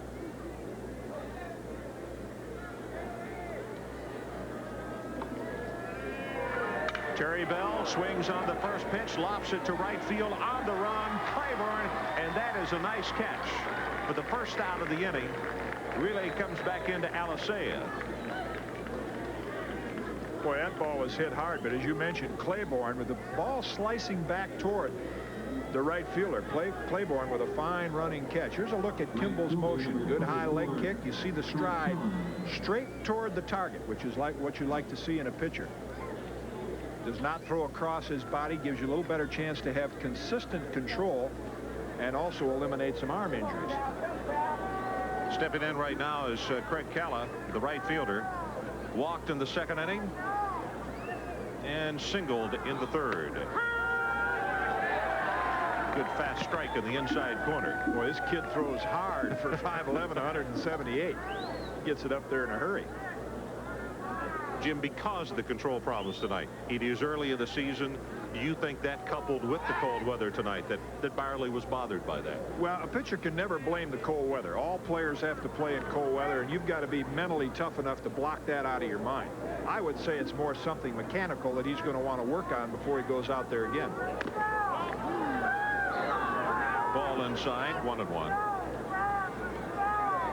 That's Chris Moot at first base. No flight out to right field on the live drive just a moment ago. We're playing in the bottom half of the 5th inning. LSU by 3, leading 4-1 over the Seminoles from Florida State. And if you're wondering why it is LSU the home team, why they would have a home game in Central Florida, it was a coin toss and Florida State lost it. Good job by Blackwell going out and getting that one. Blackwell, the All-American catcher, demonstrates exactly why in this play. Watch how he moves out on this. You see him move out. He doesn't really try to catch the ball first and foremost, just get his body in front of the ball. In that particular case, he did both, blocked it and caught it. Kimball steps off. Temperature started at about 55 degrees tonight, but obviously it's much colder than that. Line drive on the right side, but it's fouled.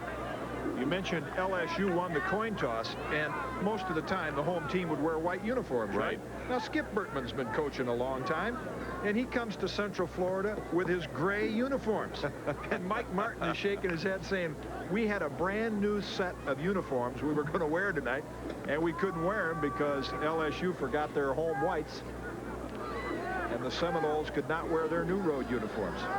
Counts even at 2 apiece. 1 out here in the bottom of the 5th. Throw back over to first again.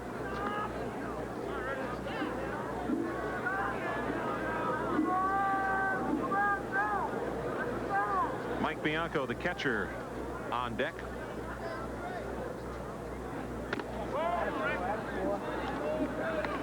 Little changeup right there for a ball, and the count goes full to Kaat, 3-2.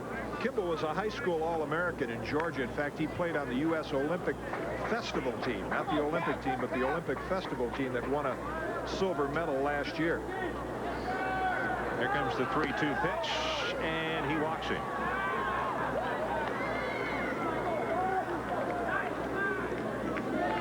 Base on balls have just been killers for Florida State tonight. 3 of them by the starting pitcher Keller, and along with a balk in the wild pitch that got him in trouble. Then Byerly, who we said has had great control, walks 5, and now Kimball with 1. Start to say, Jim, you know, that's 9 when you include this one right here. That's a lot of free passes. Runners at first and second again. Swung on right to Alisea, makes the catch, and he throws it away at first. Parker couldn't get back to the ball, and the runners will advance to second and third, and now they're going to be awarded 1 more base. Now when the ball is thrown into the dugout like that, the base runners get 2 bases, and once again, just an example on Alisea's part, almost like Terrace on the ground ball, wanting to make the double play so quickly that he threw it before he was ready, and he threw it before first baseman Brad Parker had a chance to get over to the bag. Just kind of an error of enthusiasm right there on the part of Edwin Alisea. Shamook comes across to score the 5th run of the ball game for the LSU Tigers. Calla moves over to third base, and there are 2 down here at the bottom of the 5th. Fast strike. Here you get a look at it. Line drive, Alisea makes the play. Now right here, see, he throws it before Parker gets to the bag. Now granted, if he hesitates, he may not get the runner at first, but that would have been his best percentage. Very high on that pitch, ball 1.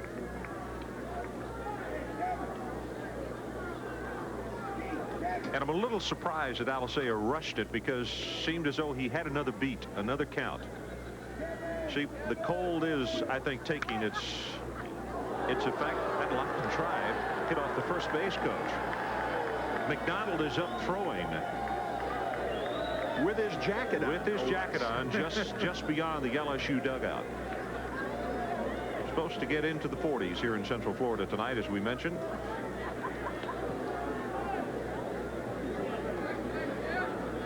That's a look at the player who is playing catch with right-hand pitcher Ben McDonald, one of the LSU substitutes going down there to play catch with him. 1-2 the count, 2 out. Ball high. Didn't miss by much is Osick. Here's Ben McDonald. You mentioned the cold weather down here in Central Florida and having effect on the players. The Maine Black Bears are probably home laughing at us. They play during this kind of weather during the regular season, so everything is relative. 2-2 pitch, down and away, 3-2. If this next pitch is a ball, you may hear a blood-curdling scream, and it's going to come out of the visiting dugout down the third base side, and it'll be a coach by the name of Mike.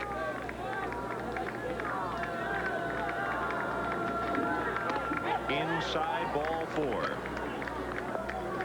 Well, I don't hear it, but I think he's thinking it. You know, I really think this is where coaches like Mike Martin really become top coaches. You get a look at Ricky Kimball's motion right here, the high inside fastball just running out of the strike zone.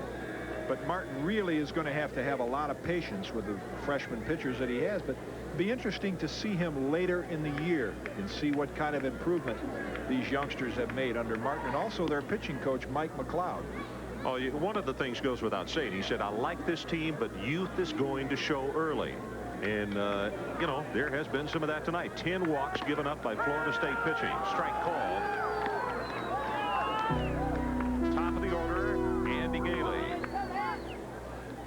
Andy singled in the first, hit it to a fielder's choice in the second, and walked in the fourth. Kimball fakes the throw over to first base. Craig Callows, the base runner for LSU, at third. Osick down at first. Fly ball to the right side in a hurry. Alicea, and he makes the catch in foul territory. That is a long run by Alicea to get the Seminoles out of the inning. 5-1. LSU on top as they pick up another.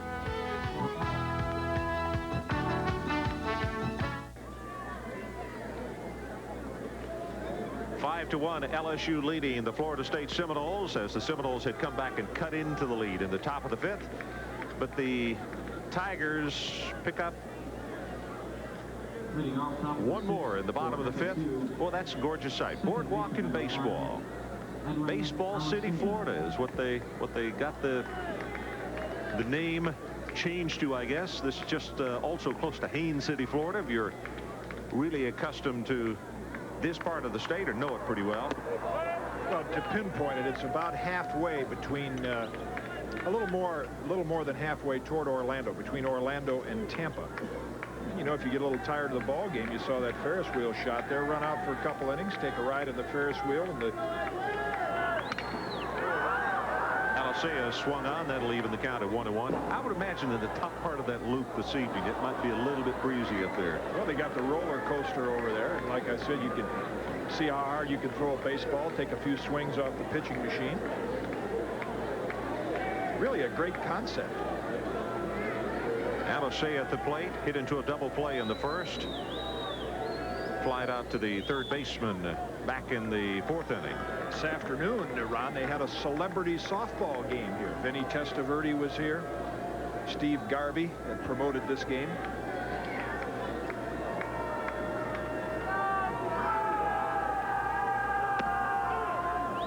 Alicea watches that one outside. They have a variety of softball and baseball games here. They have the Major League Baseball softball promotional game here about a month ago.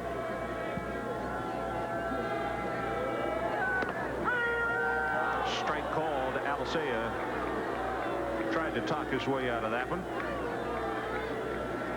See what you think, Mr. Kaat. Well, now I'm a pitcher. I think it had the corner. Yeah, I think you're right. No, I'm not a pitcher. I'm a former pitcher. I take that back. I made a mistake. Lost my head.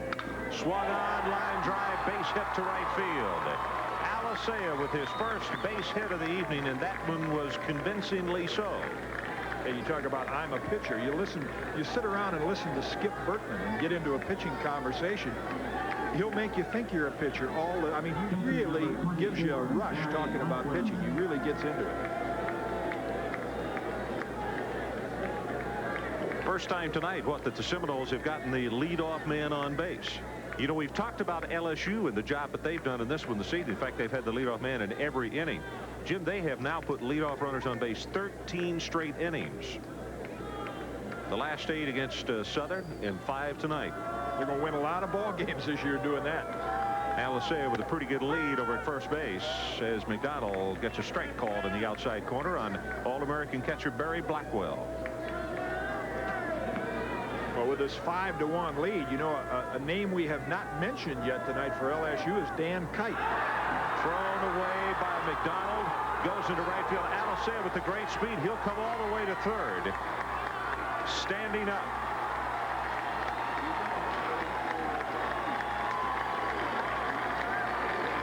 Now, Skip Bertman, Ron, in addition to coaching the pitchers with what they throw, you see that spin pickoff move? Every pitcher on his staff has 6 pickoff moves. That's a prerequisite for being a pitcher.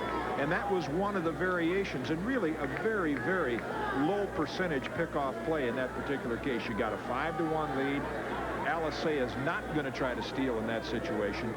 And really the conventional move, or just making sure he has a safe lead, would be fine. But that really was a very risky play by Ben McDonald, and now they end up with a man on third, nobody out. Blackwell at the plate with an 0-1 count.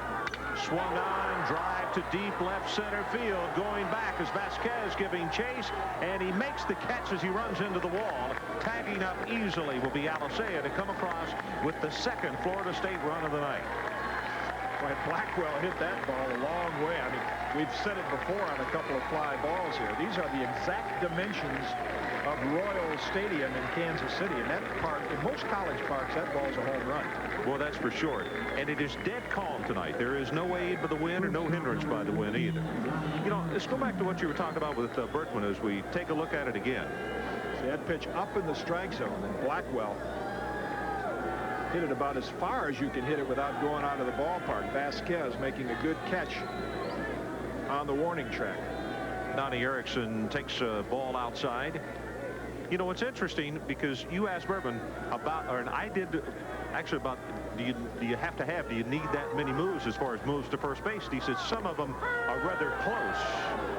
Yeah, he had still not the same. A spin move there, but really, and in fairness to Ben McDonald, that pickoff move was called by Skip Bertman.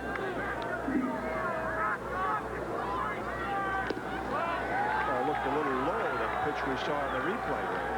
That one was very low and away, and it's 2-1 on Donnie Erickson. Greg Claiborne due up next. Erickson tonight grounded out to second and struck out swinging back in the 5th inning.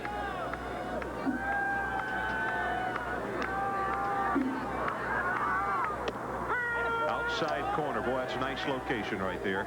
That's the old BP fastball. You can tell just a little bit off of that 90 mile an hour. We mentioned Dan Kite. You know, here's a youngster that is a preseason All-American. This game gets into the 7th or 8th inning here with a couple of run lead. That's probably who we will see for LSU. Florida State has picked up a run here in the top of the 6th inning. Tigers on top by 3. The reason I say that with a bit of surprise in my voice is that Kite is really a starter. But as you look at Skip Bertman, the LSU head coach, he says, if I have a chance to wrap this game up tonight, I will go ahead and use Dan Kite in a relief role, even though he is normally a starting pitcher. Swung on. Got out early on that one. You know, Jim, the term goes that, you know, a guy is seeing a ball well early on, or he's not. Against a guy like McDonald, doesn't matter how well you're seeing the ball, you get a tough task, don't you? That's a lot of motion with a 6'7" guy. That's Dan Kite, incidentally, seated right next to Skip Bertman, charting the pitches. Swung on, slow grab. McDonald reaches out, makes the grab, throws to first, and he's got him. And he may have hurt himself on that play right there. It looked like he could have strained a groin muscle or came down on his ankle. But in lunging for that ball, Ben McDonald got his feet tangled up a little bit. See if we can see something right here. I mean, he's, as we've mentioned before, he has great mechanics. He's in good position to field the ball. Right there where he lunges back at it, comes down on that left foot. Now the trainer's going to come out and have a talk to him. It's a little bit of that basketball ability that Ben McDonald has. Yeah. We've mentioned he is on scholarship at LSU on a basketball scholarship. And in fact, was with the basketball team until January the 1st. Skip Bertman told us yesterday. Well, I guess the best way to find out is what he's going to do right here, and that is just step back to the hill and throw a few warm-up tosses, and to see if he gets any kind of tingle in there at all, and obviously he doesn't. So it brings up Greg Claiborne, grounded out to the shortstop back in the 2nd inning, had a base hit in the 5th, and in fact wound up scoring the first run of the night for the Florida State Seminoles. Brought in on Brad Parker's base hit.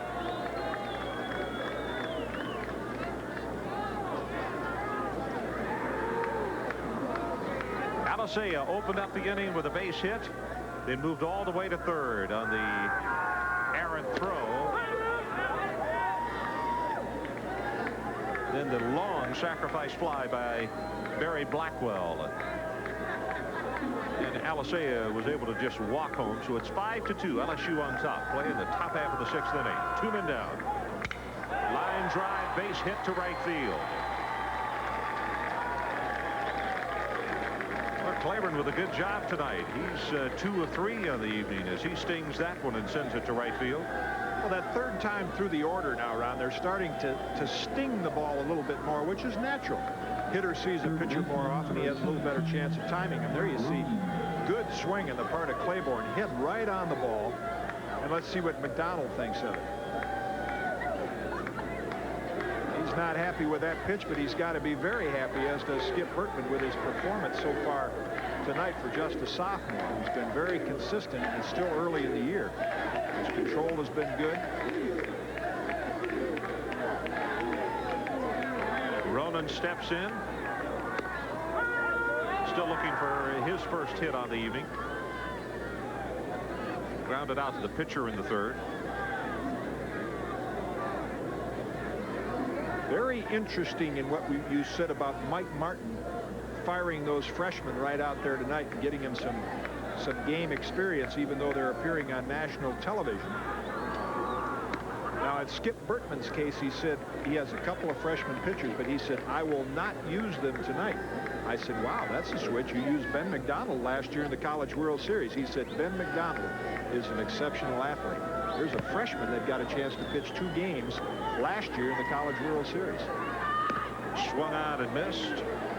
You know, plus the fact, I guess, also to say, Jimmy, as many games as teams like this play, he was an old freshman by that time. There's a look at that. Still got that good fastball. Threw it right by Ronan. 2 men out, 1-2 the count on Ronan. Claiborne down at first base, looking for some help by his teammate. Swung on, line drive up the middle. Vasquez on the run, turns his back on the ball, gets himself righted, and makes the catch, running to straightaway center. So for the Florida State Seminoles, they pick up another run. It's the Tigers leading by 3. Baseball and a lot more. Boardwalk and baseball. LSU and Florida State tonight. Well, what great... Water slide, Jimmy, looks fun. Hey, what great therapy for a starting pitcher. You know, you get hammered out in the 3rd inning and you say, I'll get rid of these frustrations, walk over there to the water slide and spend 15, 20 minutes over there. I know a lot of starters that would love to do that after they get knocked out in the 2nd or 3rd, myself being one of them. Not tonight, though, regardless of how bad the outing might have been. Not this evening. Gruber, Terrace, and Vasquez due up for the Big Old Tigers here in the bottom half of the 6th inning. LSU on top by 3.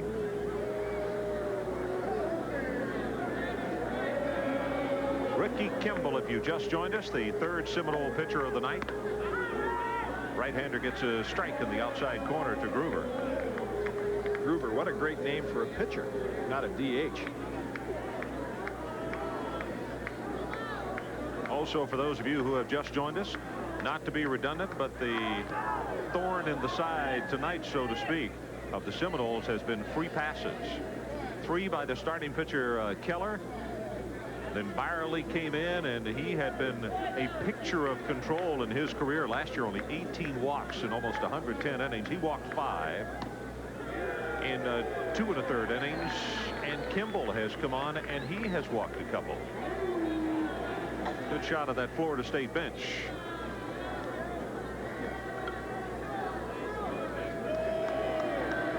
One and 2 to Gruber.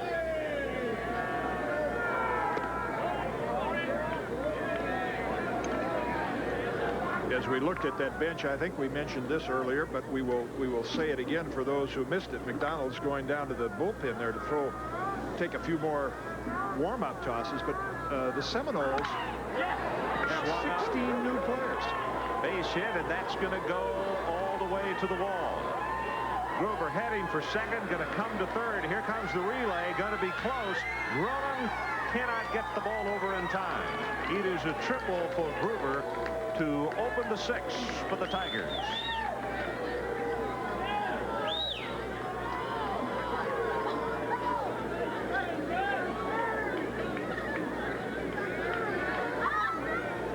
Not good foot speed as you see him trucking into third, running a little low on petrol, but he gets there ahead of time with a hit first slide.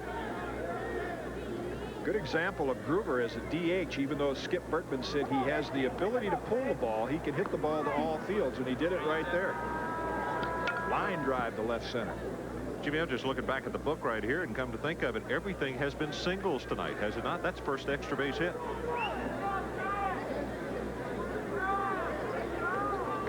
So the LSU Tigers continue their magic of getting the leadoff batter on.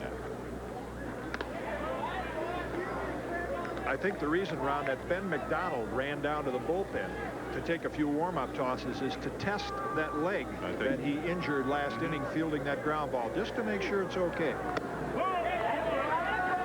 Ball 2 to Terrace. You know, it's the first time that Gruber has been able to hit the ball tonight. He had walked his first 3 times at the plate, in the first, the second, and also in the 4th.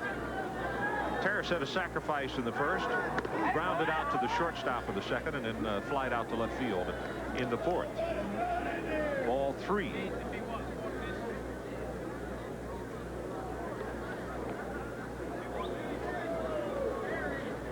Blackwell trotting out to the mound right now. One of the reasons is Florida State is going to get another pitcher ready, and oftentimes a manager or coach will say to his catcher, hey, go out and buy a little time, talk to the pitcher, give that reliever time to warm up a little bit. Mike Martin wants to get a look with the game at 5-2. Not that he's by any means out of the game. You're looking at Mike Martin right there in the Seminole dugout. But he wants to get a look at a lot of these freshman pitchers. We mentioned Ricky Kimball, Santos.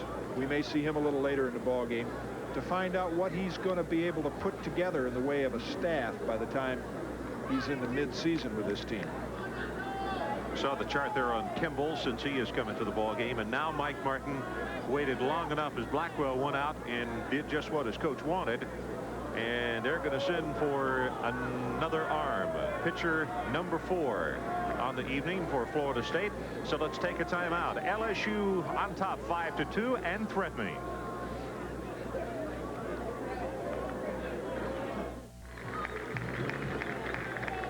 Well, next week, there's the matchup. A couple of teams that faced off in the College World Series a couple of years ago. The Texas Longhorns have clipped Gustafson against the Miami Hurricanes. You know, and in fact, we'd be remiss if we didn't mention the fact that this weekend down in Austin, Texas, Cliff Gustafson was going for his 1,000th win down there in college baseball.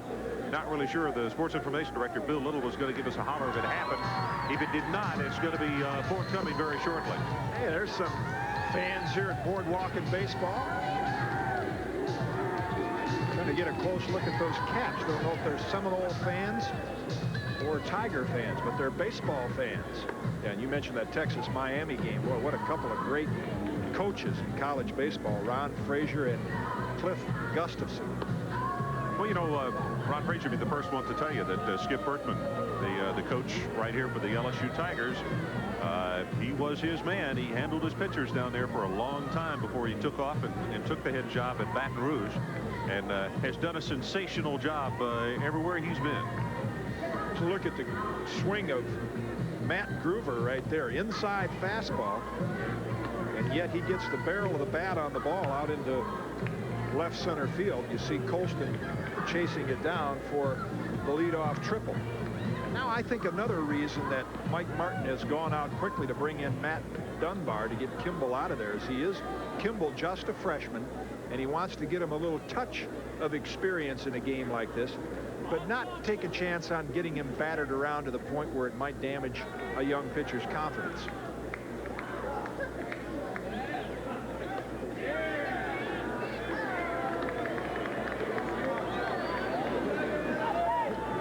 So he inherits a 3-1 count on Adam Terrace.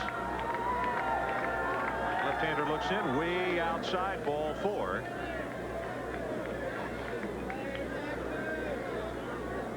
Terrace trots down to first base. Groover on third. Still nobody out here in the bottom half of the 6th inning.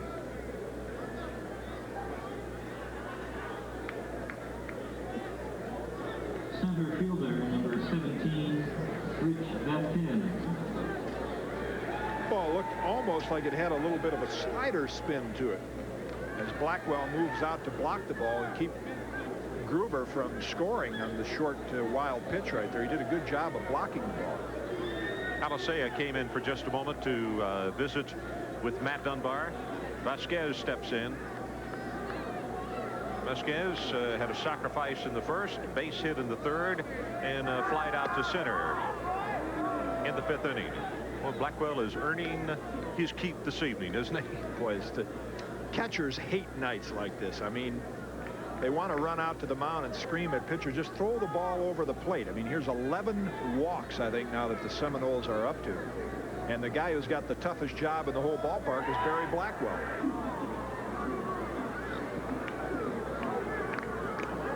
Toss over to first base.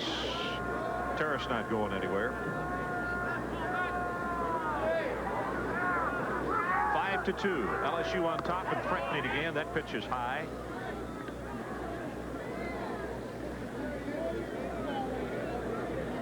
And Mike Martin has already seen enough. He is off the bench, and I'll tell you what, this is going to be one of the quickest hooks of the year. Well, he's trying to play this game as we get to the the latter part of the ball game. He's trying to play this game as tight as he can. They're only trailing by 3 runs, and if he can keep it, if he can keep it close like this, at least his team's got a shot. He knows that if they blow it open right here and get 2 or 3 more runs with McDonald and Dan Kaat to be able to come in relief, he's got very little chance of winning this game. So let's take a break as Florida State will bring in their 4th pitcher of the night. We'll tell you who it is after this. I'll tell you, Ron, Mike Martin is not afraid to play tough competition. You see the teams on the left. That's the schools that Florida State played before Mike Martin came on the scene. Now over on the right side, they're playing Arizona, Arizona State, all the top teams. And Mike Martin in the last 3 years has the highest winning percentage of any coach in major college baseball. 175 wins and 54 losses. In fact, in the last 2 years, he is 116 and 21. Phenomenal program at Florida State, even though they're down 3 runs tonight. Well, he's had to do something tonight that he hopes he does not do too many times in this 1988 season. He's got his 5th pitcher in the ball game, and we have none out in the bottom half of the 6th inning. And the young guy has just stepped in as a gentleman you mentioned just a while ago, Jerry Santos. He's a freshman out of Miami, Florida, highly sought after. Baltimore had drafted him, Jim. He had a 7-3 record at Columbus High School, and his ERA a 1.63. I think since Richie Lewis had so much success at Florida State, look at the mechanics here of Jerry Santos. Once again, that nice, you talk about a nice leg kick. What you mean by that is a normal, picks the knee up, strides toward the target. Richie Lewis, who was the ace here, was about 5'9" or 5'10". Starting Clyde Keller tonight, just 5'9". Kimball comes in at 5'9". Now you got Jerry Santos, 5'9". Don't have to be 6'5" to be a big-time college pitcher. 2-0 is the count, and make it 3-0 on Vasquez as Santos is high with that pitch. So the situation, Groover, who led off the inning with a triple, is at third. Terrace, who just walked, is over at first base. Nobody out. Strike call.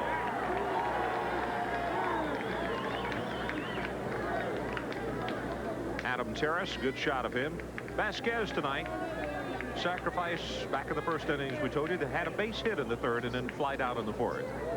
Swung on, line drive, and it's in for the base hit. Claiborne quickly up with the ball and comes back into the infield. Cannot get the relay in time to third. And LSU with another run here in the sixth inning.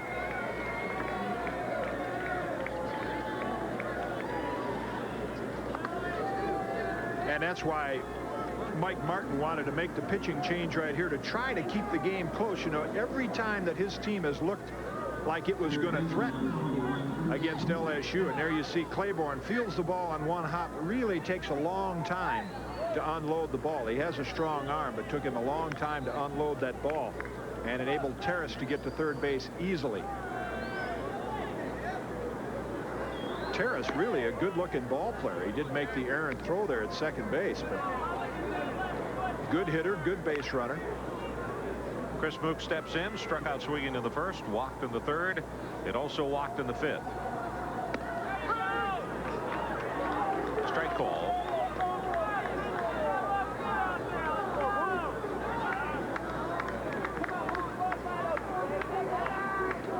LSU on top, 6-2.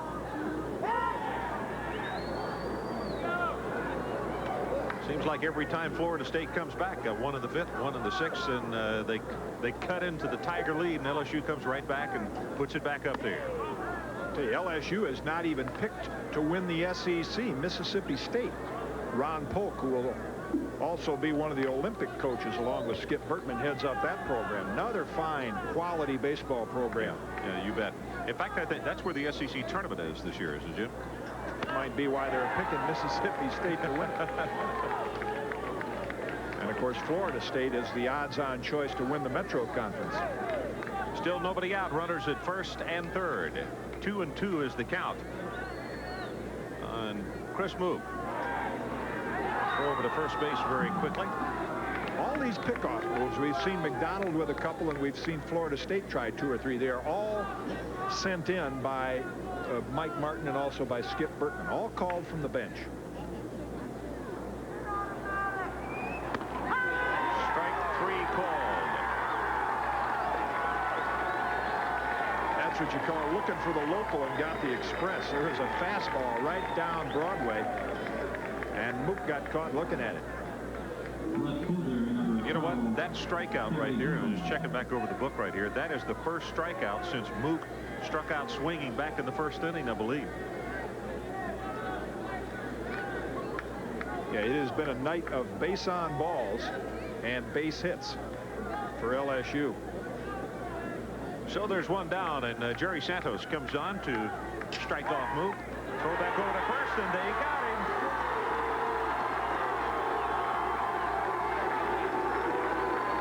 Vasquez thrown out at first base. The second time tonight that the Tigers have been caught leading. Boy, as a base runner, you got to be kicking yourself to get picked off in this position right here. You know, you're granted your team has a 6-2 lead, but a right-hand pitcher on the mound, first and third, chance for Bell to knock in a run. Really no place to go there to get that far off base. Vasquez not a base stealer. So they're 2 down, and still over at third base is Adam Terrace.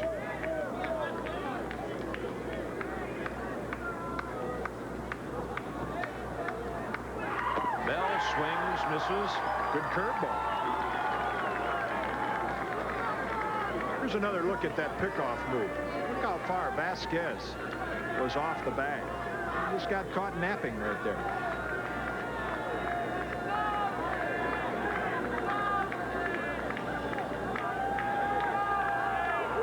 Oh-2 pitch, swung on. Alisea throws over to first. Parker has it. And the Seminoles are out of the inning, but not before the LSU Tigers come up with one more. And after 6, it is LSU 6-2 over the Seminoles.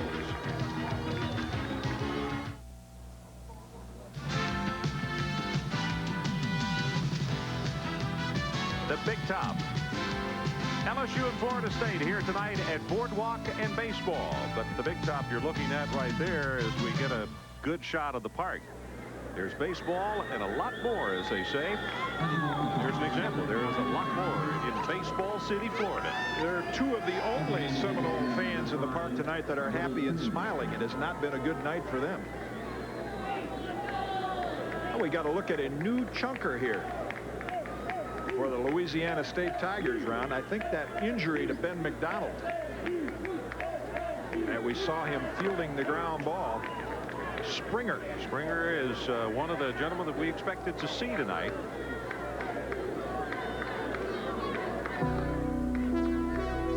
Again, another hard thrower for LSU. Ball down low that time. They say 89, 90 miles an hour. Russell Springer, 6'4", 195. Once again, Skip Bertman may try him for an inning. If he gets into any trouble, he still has that All-American Dan Kite waiting in the wings. In fact, if this, I think, were a one-run ball game, Kite would be in there right now. So McDonald goes 6. Gives up 2 runs and 5 hits.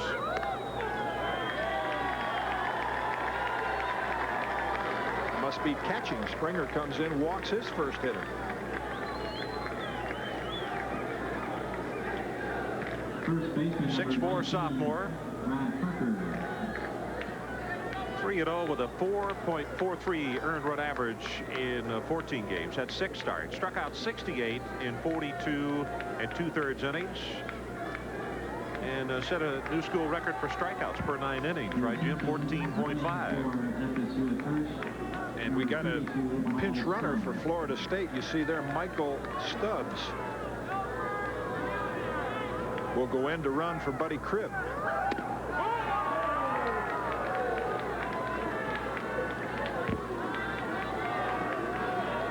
So Stubbs,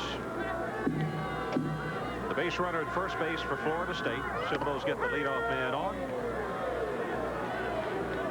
Red Parker takes a strike on the outside, evens the count at 1-1. We're in the top of the 7th as the Seminoles trying to get something going. Well, Jimmy, he comes way down to the side on this one right here. It's ball low.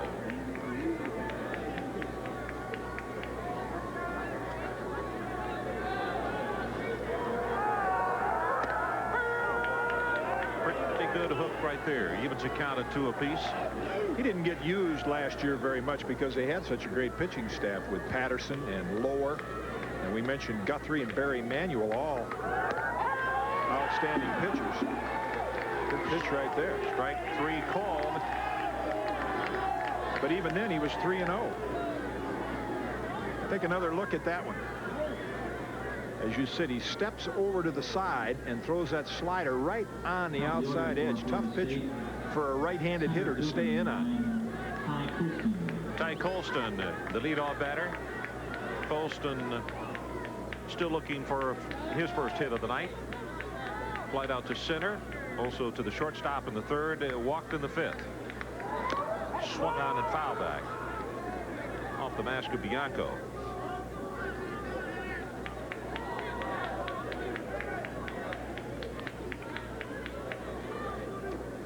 Russell Springer, sophomore out of Pollock, played at Grant High School.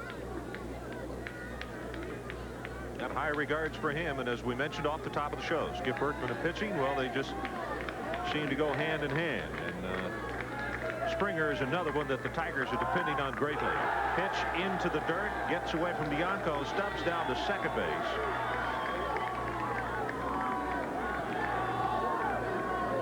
I think both of the coaches would say tonight, Ron, that with the exception of Ben McDonald, who has shown good control, you're seeing a typical early season baseball game. The pitcher's control has not been sharp. There you see that ball down, and it spins back. Really, Bianco did not get over to block the ball the way that you would like to see a catcher do it. He tried to backhand it. He really didn't get his body in front of it. 1 out here in the 7th. Stubbs down at second base, called strike. See, he tried to catch the ball instead of block it. Blackwell, the more experienced catcher, just gets his body over in front of the ball, tries to let it bounce off his chest protector, but still keep it in front of him and keep the runner from advancing.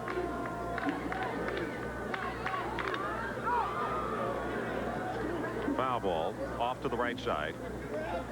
Stubbs will head back to second. 6-2. LSU on top. Tigers scored 2 in the first, 1 in the second, 1 in the third, then 1 in the fifth, and 1 in the sixth.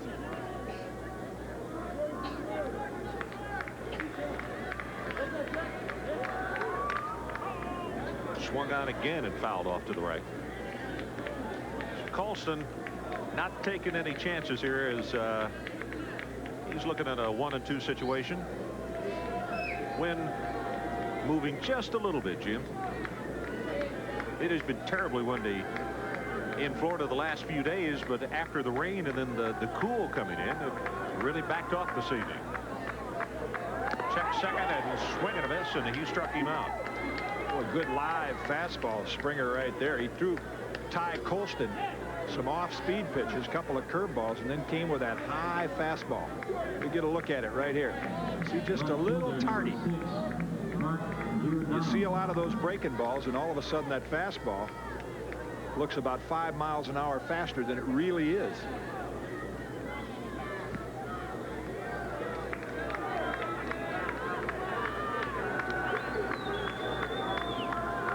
Giordano steps in. Left-handed hitter tonight, walked in the first, grounded out to short in the fourth, and he flied out to left field in the fifth inning. I mentioned Stan Lower off that staff last year. He elected not to go into pro ball even though he was drafted. There's 4 quality pitchers from last year's staff, and yet they come back this year with guys like McDonald, Springer, and Dan Kite. As you mentioned, when you talk pitching in college baseball, Skip Bertman's got a corner on the market. I'm sure Mike is sitting in the dugout over there saying, hey, just brought this guy in, and 2 of the first 3 batters he faces, he strikes out. 1 by called and 1 swinging. Give us a break. It hasn't gone that way for us this evening.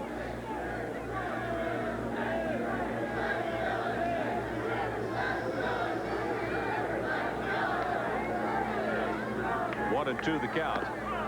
Up high, ball 2. We made a point about Skip Bertman calling all the pitches, and I'll clarify that. He gives a catcher a sign on every pitch, but he says about 25% of the time that sign tells the catcher, call whatever you want to. So the catcher does have a little bit of leeway, Mike Bianco, in calling whatever pitch he wants to.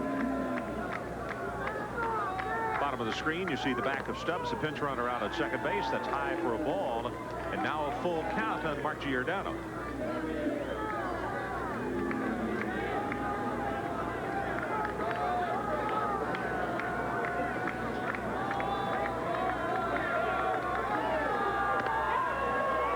Payoff pitch is just that for the LSU Tigers, as it is a called strike 3.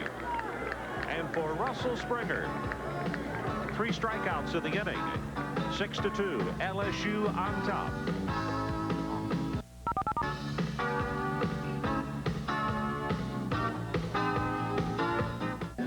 Well, very fitting, Ron, as we are in a period of time when we're all paying attention to the Winter Olympics, but during the Summer Olympics, there's an idea or a list of who the baseball coaches will be for the USA baseball team. Mark Marquez, who led the Stanford Cardinal to the national title last year.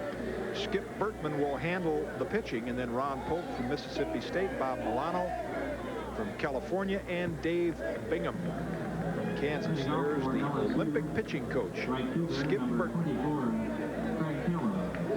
Defensive change for the Seminoles. Colston comes out, and Michael Stubbs, number 32, who was a bench runner, goes into center field, replacing Colston.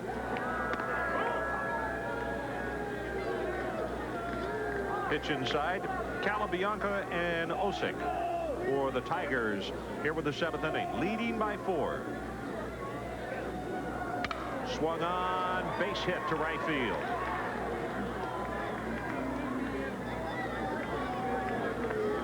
Cala with his second base hit of the night. He singled in the third. Has walked a couple of times, so he has been on board all 4 trips this evening. And guess what?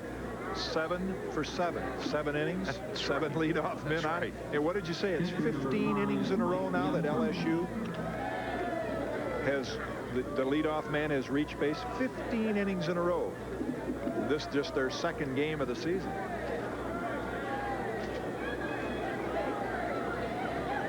Mike Bianco, the catcher,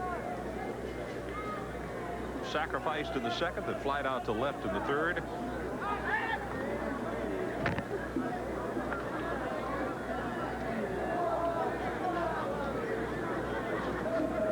Jerry Santos, quick move there.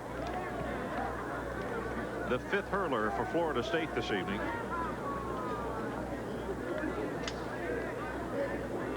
Bottom half of the 7th inning.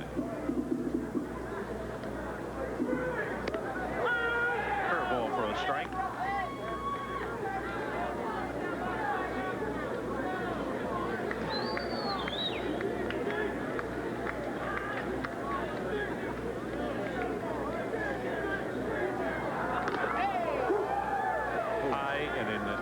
Tight little right chin there. music right there. He's got a different delivery. Yeah, he does. He has a little bit of a herky-jerky, see with his head right there?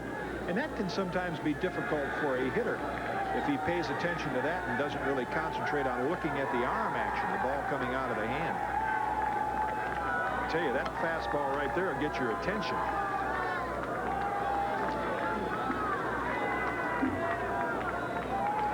One and one the count, nobody out. Delivery, swung out and foul back. See, what a hitter likes to look at the plate is where the ball comes out of the pitcher's hand. He doesn't want to look at his hips and his arms and his shoulders, but look at the head action here of Santos. Almost like he's looking straight up in the air, similar to Fernando Valenzuela, and then comes over with a real good fastball.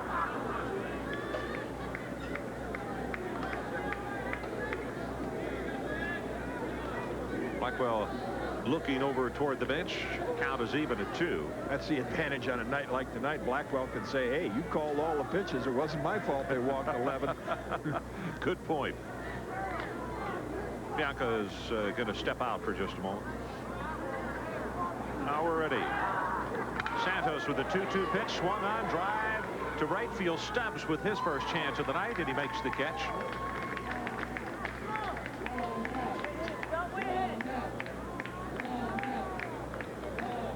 So Cala heads back to first base as Bianco flies out, and it brings up the shortstop, Keith Osick. Keith had a base hit in the second, walked in the 4th, and also walked in the 5th inning. And a pinch hitter, Bush. Pete Bush, he really was one of the regulars for them last year. Played a lot of first base, but Adam Terrace moved him out of the job this year. He's got some power.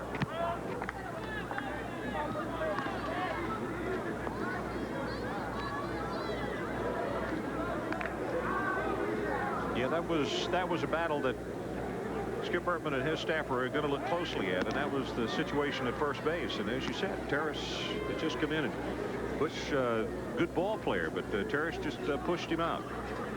Just see a lot of Bush this year, though.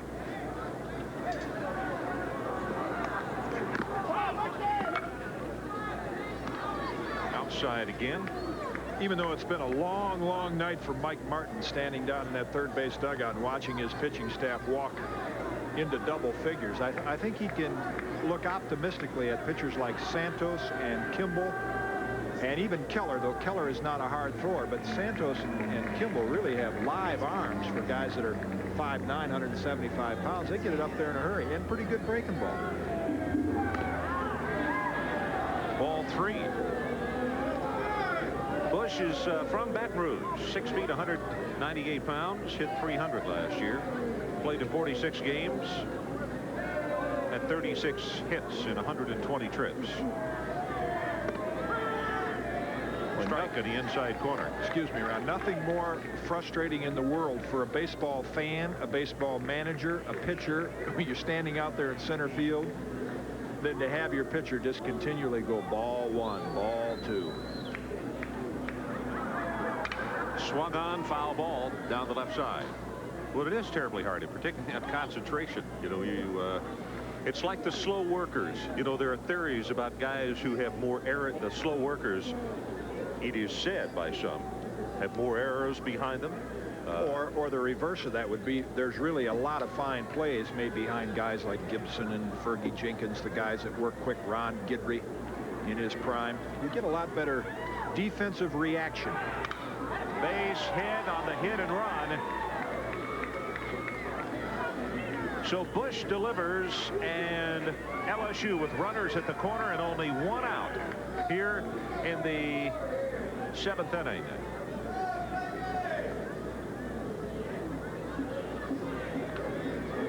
And no sooner Pete Bush gets a base hit that we look at right here. Good low ball hitter. You see the Walt Heriniak, Charlie Lau style of hitting right there, where the top hand comes off the bat, like Wade Boggs.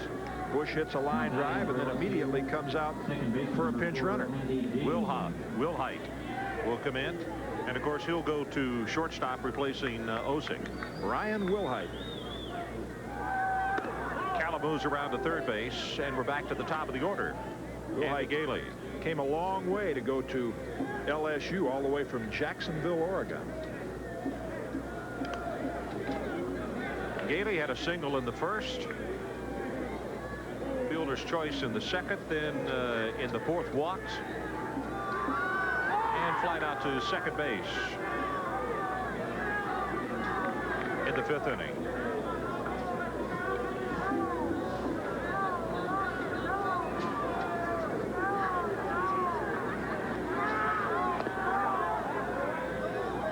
Pitches downstairs. That is 2-0 on Gailey. 77 walks last year. New school record at LSU.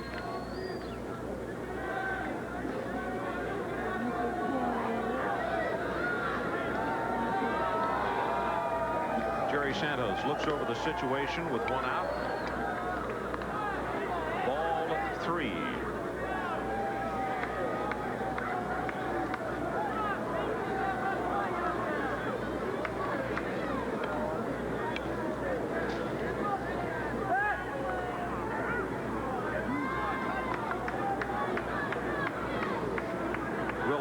Back in safely. Senior shortstop, and as Jim said, all the way from Jacksonville, Oregon. Appeared in 24 games last year. Strike call. Batted .217, 5 for 23, had a double and 1 RBI. Used almost extensively as a pinch runner. Transferred to LSU from Myra Junior College in Oceanside, California. Hit pretty well out there. He was .389. This is almost like a spring training drill right there, Ron, when they go through things like that. I mean, you're down 6-2, men on first and third, 3-1 on the hitter. As a pitcher, really, you want to be thinking about throwing strikes and not trying tricky pickoff moves right now. Ball 4, and he walks him. And the numbers just keep on growing in that walk total for Florida State tonight. I'm sure Mike McLeod, who's the Florida State pitching coach now, he's watching from the dugout there. He's trying to look for things that he can get this staff together when they go back to Tallahassee and say, look, let's find out what we were doing out there, what we were doing wrong mechanically. Take Keller and Santos and Byerly back on the sidelines before their next game and see once whether they can get them back in the groove, because Mike Martin has the highest winning percentage in the last 3 years. We mentioned that, but if his pitchers walk a dozen men a game, he's not going to be in Omaha. He knows that. Gruber at the plate. He tripled his last time up, and the bases are filled for him. LSU up by 4 runs, and they can really put the distance here in the bottom of the 7th inning. Just about put this one away if Gruber comes through.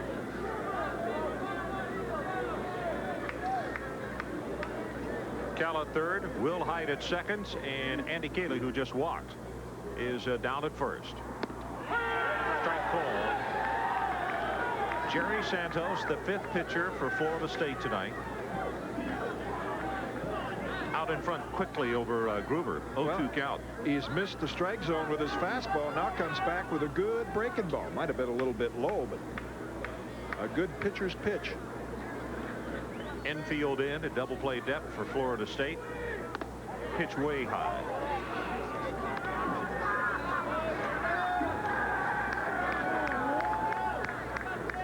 And they don't really play Gruber to pull the ball.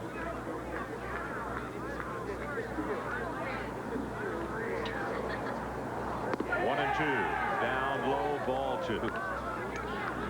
Gruber took a long look at that one right there, saying, did I give it up?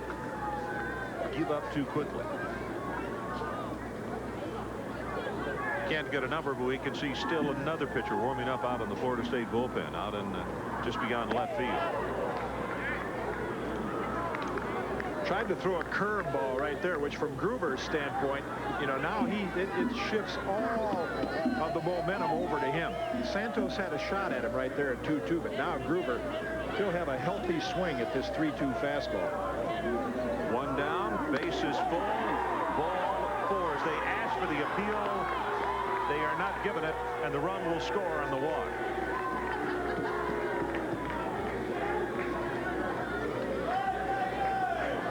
That's really the disadvantage as you look at the 3-2 pitch right here, way high in the strike zone, is throwing too many breaking balls early and in the middle of the count, which gets a pitcher into the 3-2 situation. Sometimes, like I heard Al McGuire, I was happy to hear that today about his coaching philosophy in basketball, the KISS theory. Keep it simple, stupid. And oftentimes we talk about, as Mike Martin walks out again, we talk about coaches calling the pitches and the location and all the scientific methods that you can get into in this game, which may be helpful at times, but it still boils down to, hey, it's a round ball, round bat. Guys got to try to hit it square, throw the ball over the plate and make them earn it. Going to take a break. We'll be right back. So the sixth pitcher for Florida State in the ball game tonight, with LSU on top 7-2.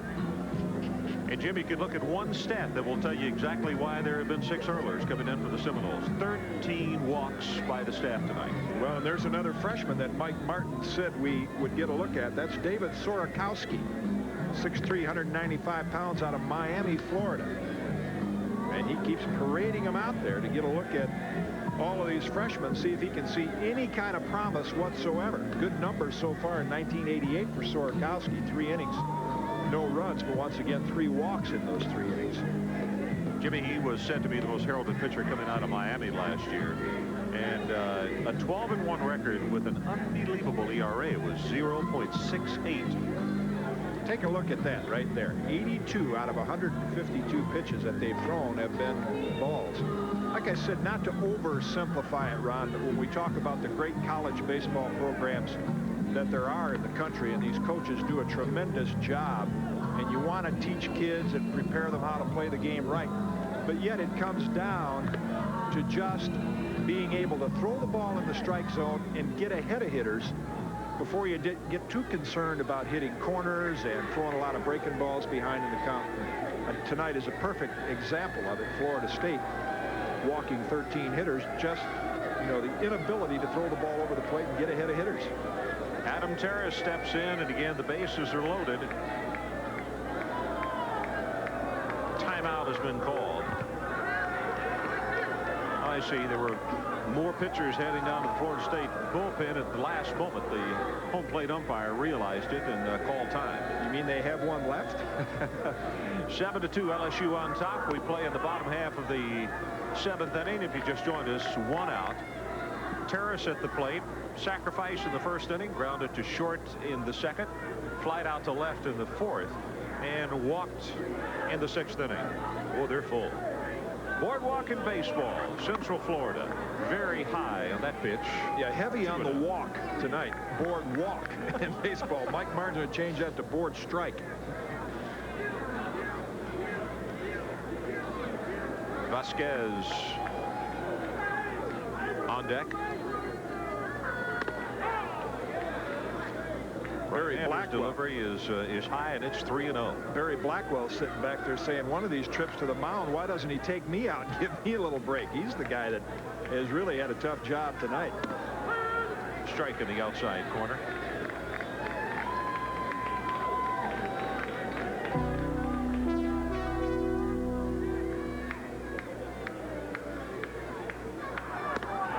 Swung on on and missed, and the count will go full. Well, good fastball. You know, we have on the positive side all the pitchers that we've seen, with the exception of the starter Keller, who has great junior college numbers but does not throw exceptionally hard. But the rest of these young freshmen really have live arms.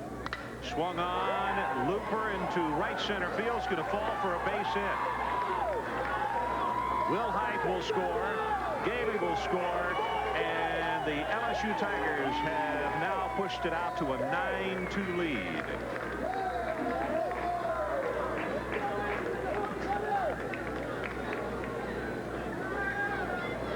Terrace with the third base hit of the inning. Center fielder number 17, Rich.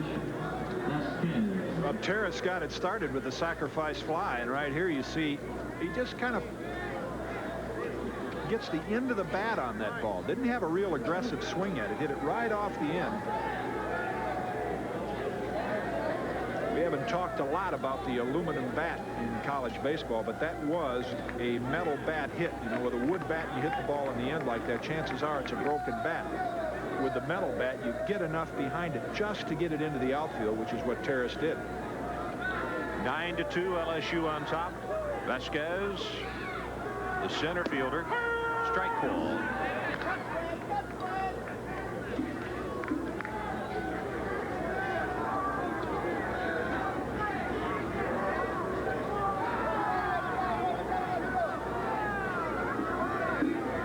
Runners at first and second. Gruber down at second. Terrace after the base hit over on first base. Another fine job by Blackwell behind the plate as he has to make the rescue. Adam Terrace, you see him keeping those hands warm. He was shaking them off a while ago from where he hit that ball right on the end of the bat. Oh, bees in the bats this kind of weather. That can hurt into tomorrow. Swung on the curveball, and he sends it foul down the first base side. Gruber had a good jump on that one. He was off and streaking. Now this is when, as Mike McLeod, the Florida State pitching coach, you probably try to tell your staff, you know, when you look bad, you're never really as bad as you look. When you look good, you're never as good as you look. You've got to try to get this staff regrouped. Swung on and missed, and Vasquez is down, strikeout swinging, and that's 2 outs here in the 7th inning. Vasquez has 2 hits in the night, was picked off with the pitcher. Well, we mentioned the 6th. The long, slow swing that Richie Vasquez had, along with Sorakowski's live fastball, and you see how he just blew that one right by him. Mook fooled on that pitch. Chris Mook playing the third base position tonight. We mentioned he is a third-generation LSU athlete. Struck out swinging in the first, walked in the third, walked in the 5th, and out on strikes called out in the 6th inning. Okay, you mentioned not looking as bad when we talked about you're not as bad as you look. Later in the year, college baseball fans, when you see Florida State in Omaha, if they get there, think back to this game. Well, I don't think there's any doubt about that. You know, it is so very early, and even Mike said it yesterday. You know, he said, I like this ball club, but the youth is going to show early, and you know, a month from now, who will remember this ball game tonight? Swung on and missed, and for the 3rd time tonight, Chris Mook goes down on strikes, but not before the LSU Tigers pick up a couple of more, and now they lead by 7.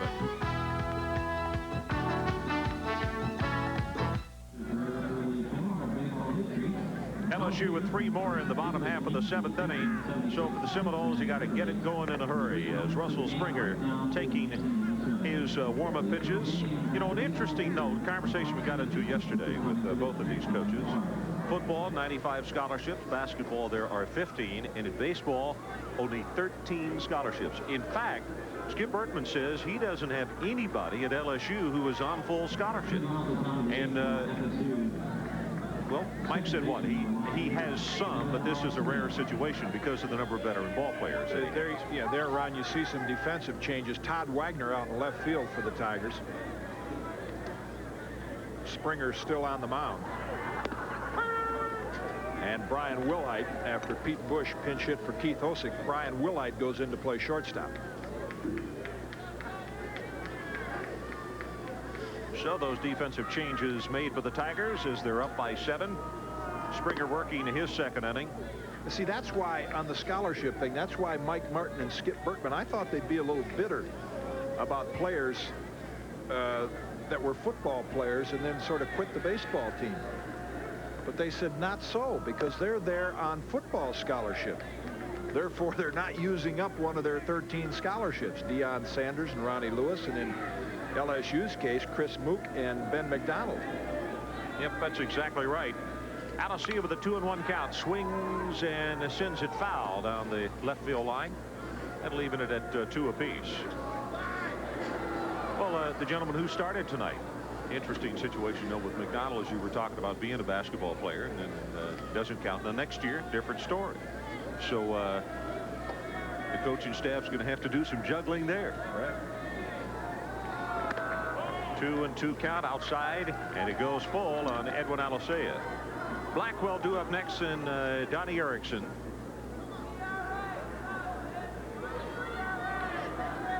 Top of the 8th.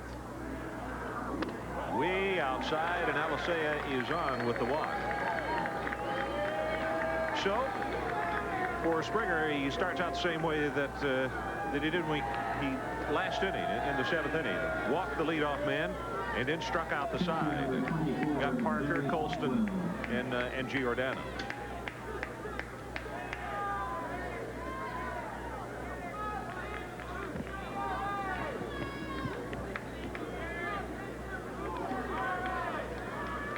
Blackwell tonight took a call third strike in the 2nd. Grounded out to third base in the 4th, and had a sacrifice fly to center field in the 6th. Looking for his first hit of the evening. Takes a strike. Tonight's one of those nights Barry Blackwell probably saying, I wish I'd have gone ahead and played pro ball and not come back to college. Caught about 180 pitches tonight, and over half of them have been balls. Curveball inside, 1-1. If it's been one of those just inauspicious evenings for Florida State and their pitching staff. Strike call. Well, you know, I've seen it happen on the big league level, Ron. In Philadelphia, I thought we had about as deep a bullpen for a long time as you could have, with Tug McGraw, Gene Garber, Ron Reed, Warren Brewster. And one night with a division championship team, we had a night just like this, where they came out of the bullpen along with the starter and walked about 11 or 12 guys, and guys that had good control, and you couldn't figure it out. And then the next time they go out there, boom, right back on target. And the same thing may well happen to Florida State's pitching staff.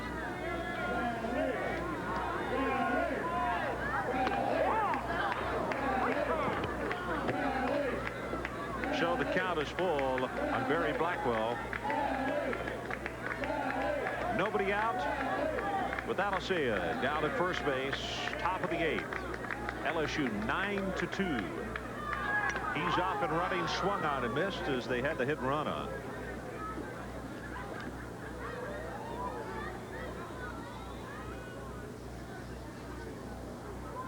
Little note from our statistician here. Total now, Florida State with 14 walks this evening, and LSU pitchers have walked 4 batters.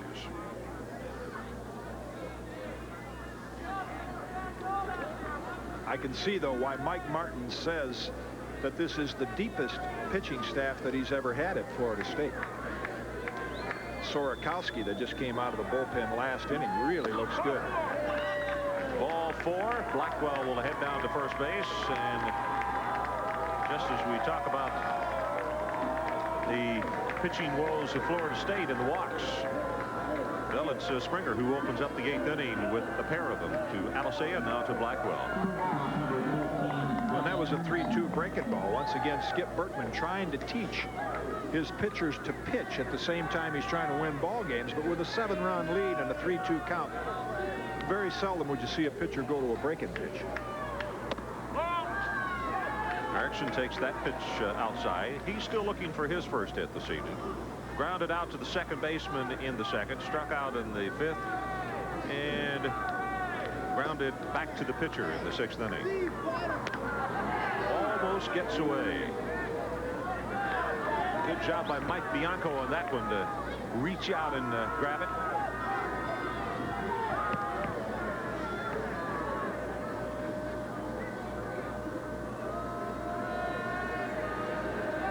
Understand that Kaat is in the bullpen warming up for LSU. Pitches outside, and all of a sudden for Springer. Well, the leadoff walk of the 7th, then he struck out the side. He got Parker, Colston, and Giordano, and now he has walked the first 2 batters to face him, and that is a strike called in the outside corner. Is Erickson with a take all the way there, and it takes it to 3-1.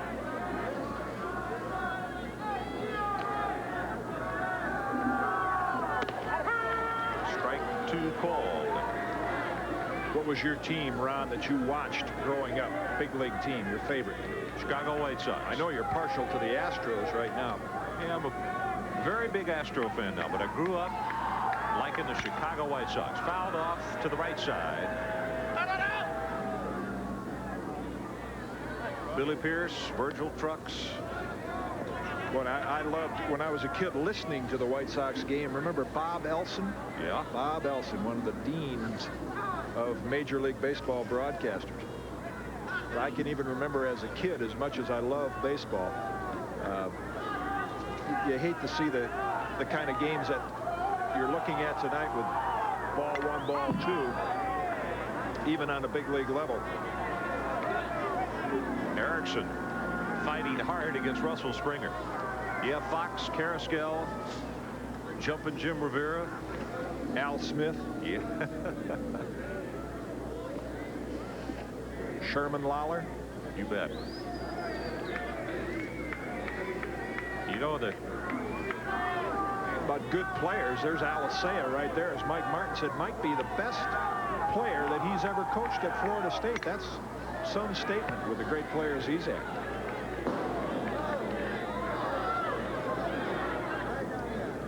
Erickson continues to work Springer hard out there. Runners at first and second. Alisea the man at second. Blackwell down at first base. Florida State saying trying to get back into this. They're down by 7. Pop to the right side. May have a play on this one. Terrace running toward the sideline. That's going to be about 3 rows up into the stands. Thought for a moment he might have a play. As we mentioned, Kaat had gone down to the bullpen to warm up. Now whether we will see him, I don't know, because not at least until next inning. Now when this half inning is over, Ron, if Springer can begin to throw, ooh, look at that little, and he throws it away. It gets by the first baseman. Alisea rounding third. He's going to come home to score. Blackwell heading for third, and he is in sliding. Jim, how are you going to score that? Is it on Terrace, the first baseman, or are you going to charge it against the pitcher? I would think they're going to give the error to the pitcher. It's a timing play, and once again, you won't often see it in a game where the score is 9-3. Now, Berkman's thinking behind that might be, let's take a look at how our guys can execute this play. So if we have to use it in a close game, we'll know what to do.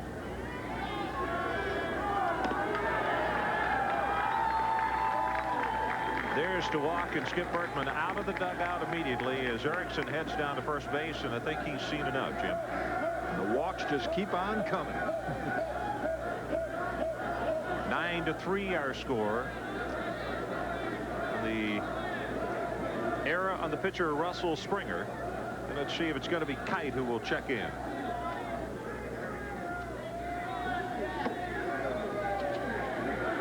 Skip Berkman has got some pretty strong words of instruction for Russell Springer out there, trying to communicate with both his catcher, Mike Bianco, as well as Springer.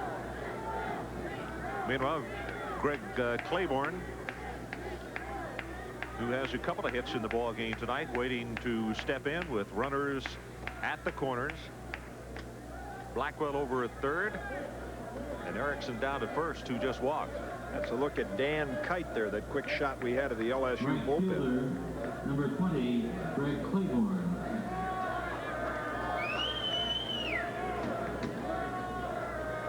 Claiborne grounded out to the shortstop in the second, had a base hit in the fifth and also in the sixth. Runners at the corners. Nobody out here in the top of the eighth. Florida State already has one run across as they have cut that 7-run lead down to 6. Well, I started to say if Springer gets through this inning and we get to a break in the action, we're going to have an interesting visitor in the bottom half of the 8th inning. Strike 2 call, Jim. We have waiting to visit with us Gela Garazi, who is going to coach the Russian Olympic baseball team in the Olympics, and we'll get a chance to visit with him between the top of the 8th and when we get to the bottom of the 8th. 0-2 pitch on the way, popped up behind the plate, comes back up on the screen. He's a former fencer and now is the baseball coach. But I think their group is going to tour for a good while this spring, aren't they, to look at college baseball and also spring training. Well, here in Florida. They're spending a lot of time over in Vero Beach watching the Dodgers, and right here at Baseball City.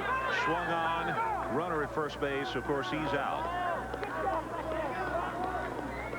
Claiborne really got fooled on that pitch right there.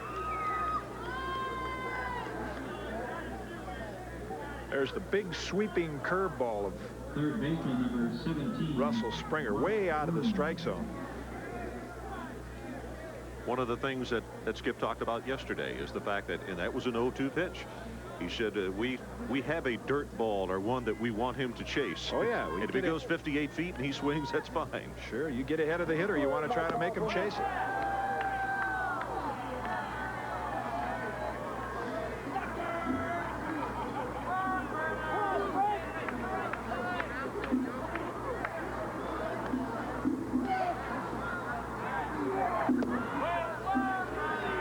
Takes ball 2. Talking about our upcoming visit with the Russian baseball coach. Their baseball federation really was just formed in August of last year, but they are already optimistic about being competitive with both the American and the Cuban teams in amateur baseball. Strike called. I think their hockey team won again today also. Comes as no surprise. No. Anxious to find out, though. I mean, we say that baseball is the American pastime. You know what the level of interest is over there. Swung on, fouled off to the left side. 2-2 now. Mark Roman, interesting story. We mentioned, we told you what happened with Mark and his new college baseball coach when he accidentally hit him in the ear with the ball that he threw from behind the plate. Resulted in 22 stitches. But also, he came in as a backup catcher. Well, he's playing third base tonight. Swing and a miss right there, and he'll head back to the dugout. But this youngster is a real scrapper. And I think what Martin and company found out is that they had to find a place for this young man to play. It doesn't matter whether it's behind the plate or in the infield or in the outfield, even for that matter. He wants him in the lineup. You know that since Springer has come in, he has walked 3, he's walked 4, and struck out 5.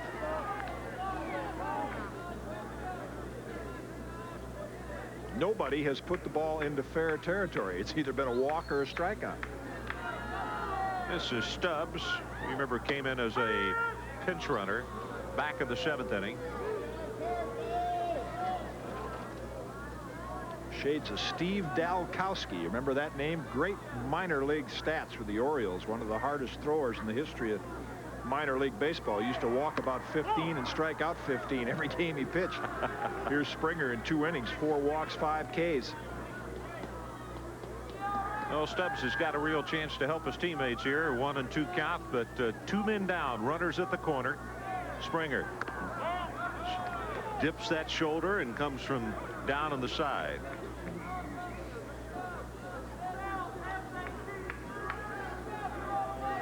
Two and 2.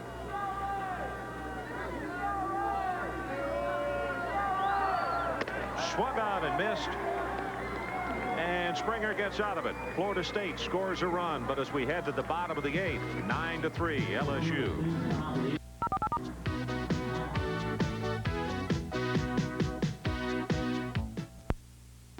Gala Garasi, the coach. Did I get that right? Garasi? My name is Gala Chukradze. Yes. I'm coach of national team of Soviet Union. We are two coaches, I and Alexander Ardatov. We came here to view and learn baseball. And at first, when I came in airport, we asked to give us baseball station, baseball field, and I'm very happy to be here and watch. It's so very interesting. Have you seen much baseball? Have you seen a lot of baseball? What level is baseball in the Soviet Union? Play a lot of baseball? In our country, it's also is 25 teams. 25? Yes, and 5 teams are in Moscow, 12 in Russian Republic, 2 teams are in Georgia, 8 teams in Ukraine, and what age are the players in these teams? There is 16 to 20 and 20 and higher. Do they relate? Do you relate over there to any of the major league players in the United States? Like with a name like Mike Schmidt, Reggie Jackson. The names mean anything to you? They don't follow baseball on a worldwide level. No, in our country, baseball is only started now. Right. Since August of last year. Nobody ever. What would the national sport, your favorite sport, best sport in the Soviet Union be? Baseball. Baseball, I'm sure that after 15 years it will be very of most popular. In 15 years, baseball will take over for hockey and everything. In other words, in America, baseball is this country's national pastime. You think it could be the national pastime in Russia that soon? I know that very many people are interested about this about baseball, and I'm sure that if Americans baseball specialists are help us, it will be very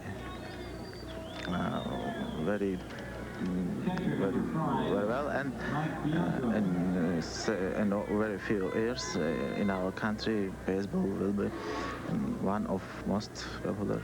Good. Well, we wish you well with your program. Thank you for coming up here to visit with us, as we missed a fine catch right there by the Claiborne, Florida State the right fielder of Florida State. Yeah. But we really appreciate you coming up. Thank you so much. Thank you. Good luck to you. Thank you. Wagner started off the inning as the leadoff batter, Jim, and popped out to the catcher, Blackwell. And then that fine running catch just a moment ago by Claiborne out in right field. So 2 men down as we play in the bottom half of the 8th inning. LSU on top by a score of 9-3. Well, interesting to hear Gala say that, and I'm sure we had a little communication problem there in him understanding exactly the questions we were trying to ask and the points we were trying to make. But to think that baseball could be that popular within just 15 years in the Soviet Union is their goal. Swung on and missed. They just started in August of last year. Boy, this kid has been impressive, Sorakowski. As bad as the Florida State pitching has been in general tonight, Sorakowski has been that good. Swung on and missed, and down 1-2-3, 9-3. LSU still leading. Do up Hoover.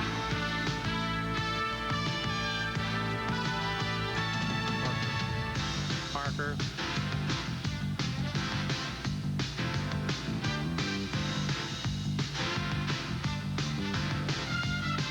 I thought they picked it for him. First baseman, number 19, Brad Parker.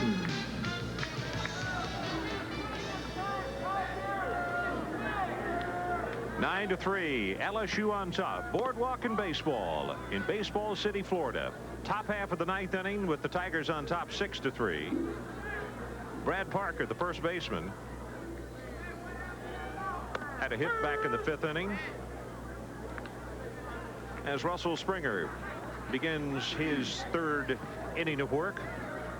Ben McDonald started the game tonight with 6 innings, gave up 2 runs and 5 hits. You know, Springer might be able to pull a Satchel Paige here, Ron. You know, they talk about Paige just would tell the infielders and outfielders sit down, he'd strike out the side. That's what Springer has done in 2 straight innings. 6 Ks. Interesting thing is you can throw in what, 3 walks to go along with that? 4 of them, yeah. Which is makes for interesting numbers.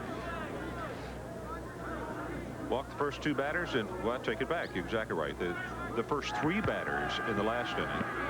And then 3 straight strikeouts, and all 3 were swinging.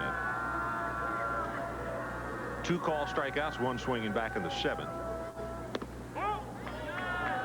Count goes full on Parker.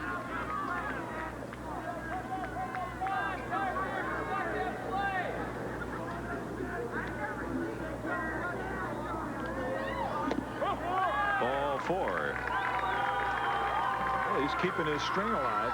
All walks and Ks. And we ought to mention one more time as we're down to the last inning here, Ron, what a beautiful facility this is here for baseball. The spring training home of the Kansas City Royals here at Boardwalk in Baseball. 4 brand new diamonds to house and take care of their minor league, as well as 2 diamonds for the big league club. John Mark Tabayo is the pinch hitter right now, and I believe that's Schneiderman, who has gone into right field. In fact, he's one that flied out to center field in that last inning.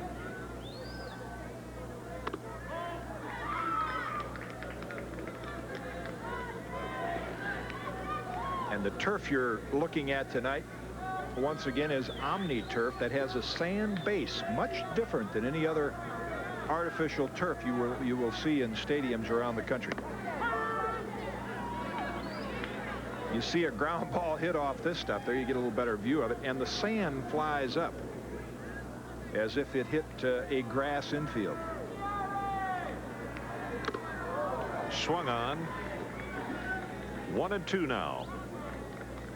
Ball doesn't take the high bounce like the artificial turf that is laid over a concrete surface that most of your artificial turf stadiums are. Swung on, ground ball down to first base. Terrace steps on the bag. A good heads-up play there, even though, you know, 9-3 ball game. It was not a major play, but just shows you the fundamental thinking of a baseball player. Terrace, who had thrown the ball into left field on a double play earlier in the game, took that ground ball, ran right over the bag. No chances on a double play. Smart thing to do. Take the out. Another substitute stepping in. This looks like Dean Harrison. He's a freshman out of Margate, New Jersey. 6'1", 202 pounds.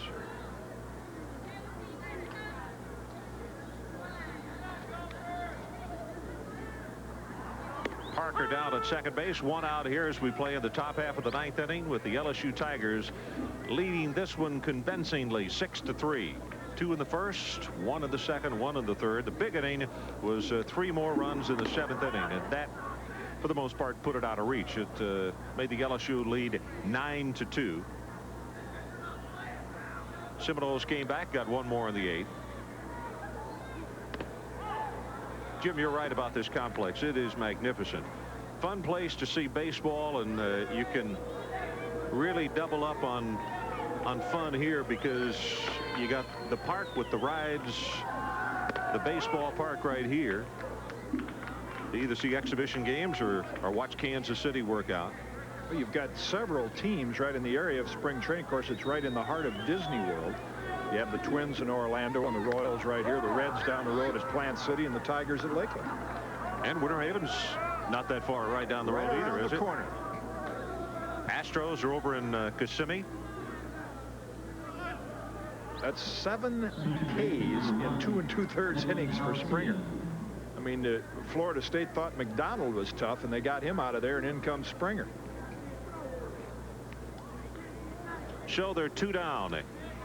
And the last gasp, so to speak, for Florida State as Alicea steps in. He's got 1 hit on the evening.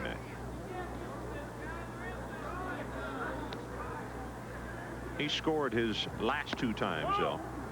Scored a run in the 6th after a base hit, and then scored a run in the 8th inning. When he walked, then the throw that the error on the pitcher Springer got by the first baseman, went all the way around to third.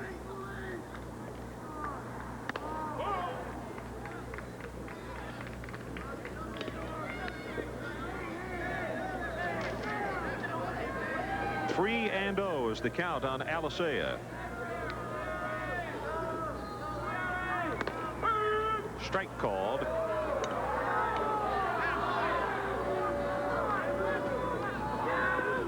Talking about guys to thank. Also, don't want to go without mentioning not only the 2 sports information departments of these 2 schools, but 2 fine coaches. These guys are fun to be around and will help you out any way that you need help as far as getting information about their ball clubs. I don't think I've been to a college baseball game yet, Ron, where the coaches and the sports information directors have not been cooperative and enjoyed having us there. It's just been a pleasure to be around college baseball. Line drive left field on the run. Did he catch it? No. Wagner couldn't hold on. The run will score as Parker comes all the way around, and it makes it a 9-4 ball game.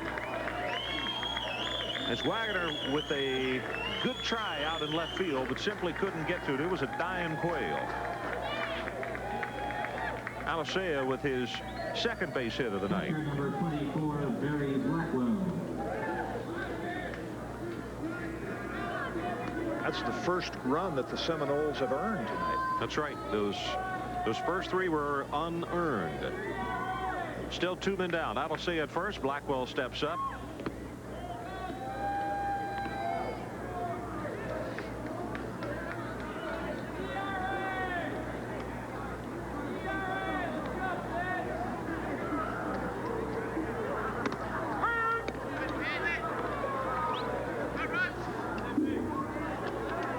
Ron, we also have to give a special word of thanks to Floyd Perry and his staff here at Boardwalk and Baseball. They have really made things enjoyable for us. The facilities are terrific. Yeah, fair ball he called. That's going to be a fair ball, and Blackwell standing looking in wonderment. That's going to be the ball game as the toss goes down to first base. 3rd out here in the top of the 9th, and the LSU Tigers will win the first of our 13-week series, I guess you could say, of collegiate baseball. 9-4 in the final in this one. Right now we're going to take a break. We'll come back and talk more about this one in just a moment, but right now relax for just 60 seconds.